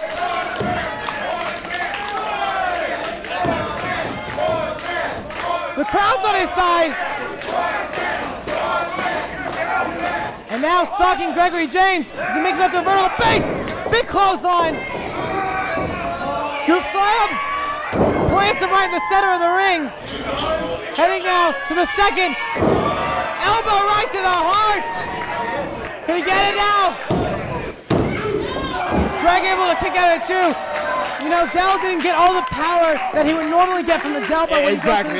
When he goes to the top, and that was the difference. It was that 1.5 feet of difference right there. Maybe Dell couldn't find the strength from being spent in this matchup to get to that top turnbuckle. He tried to get the elbow from the second, but it just wasn't effective enough. You said it best, Eamon. That's exactly what happened right there. He just didn't want to take the extra time, take the extra energy, get to the top. Going for a one-timer. Oh, big backstabber. James.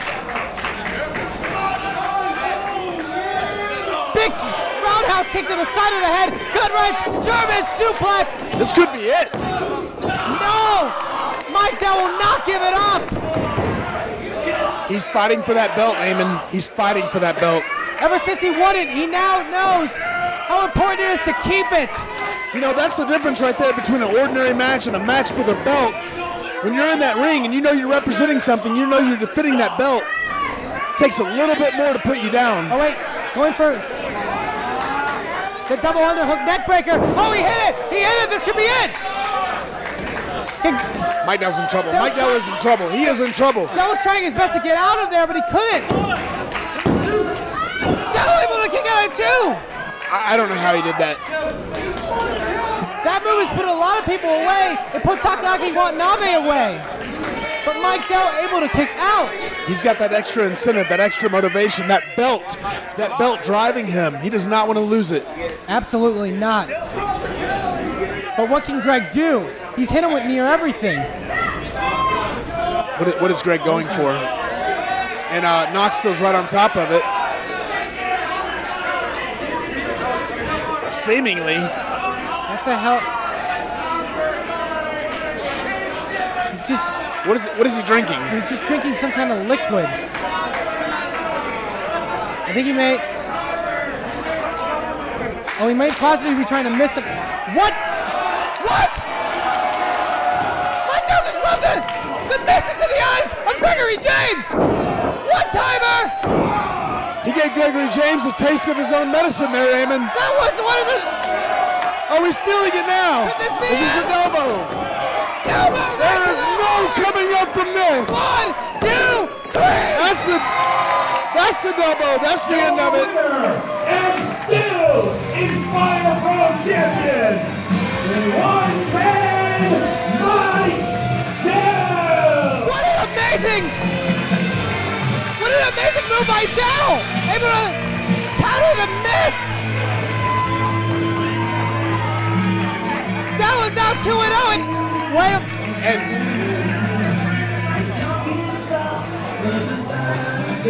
Claxton.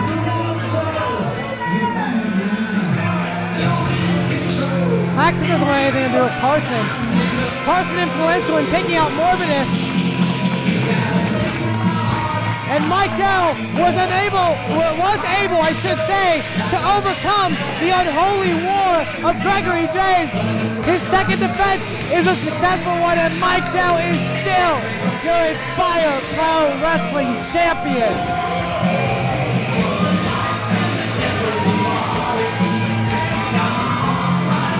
And Dell now just soaking in this ovation. He overcame it all. There may quite possibly be no stopping one man, Mike Dell, as Inspire Pro champion. You know, he is on top of the world right now, on top of Inspire Pro. He's asking for the mic. Apparently he's got to say something. Microphone. MORBIDUS and Gregory James.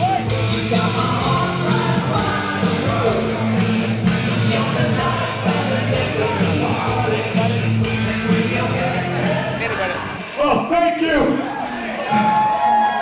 for watching me whip some more ass. But I'd like for you guys to welcome, there's a new movie coming out called Focus Power, which stars yours truly. We have rap taping. We're heading to party tonight. Please give a great welcome for Johnny Mars and the gang over here, co-stars, director, and cast. Ronnie forever.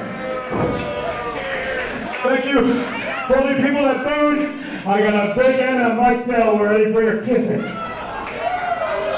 Without further ado, hit my music again. Let the celebration continue for the biggest star on the planet, me.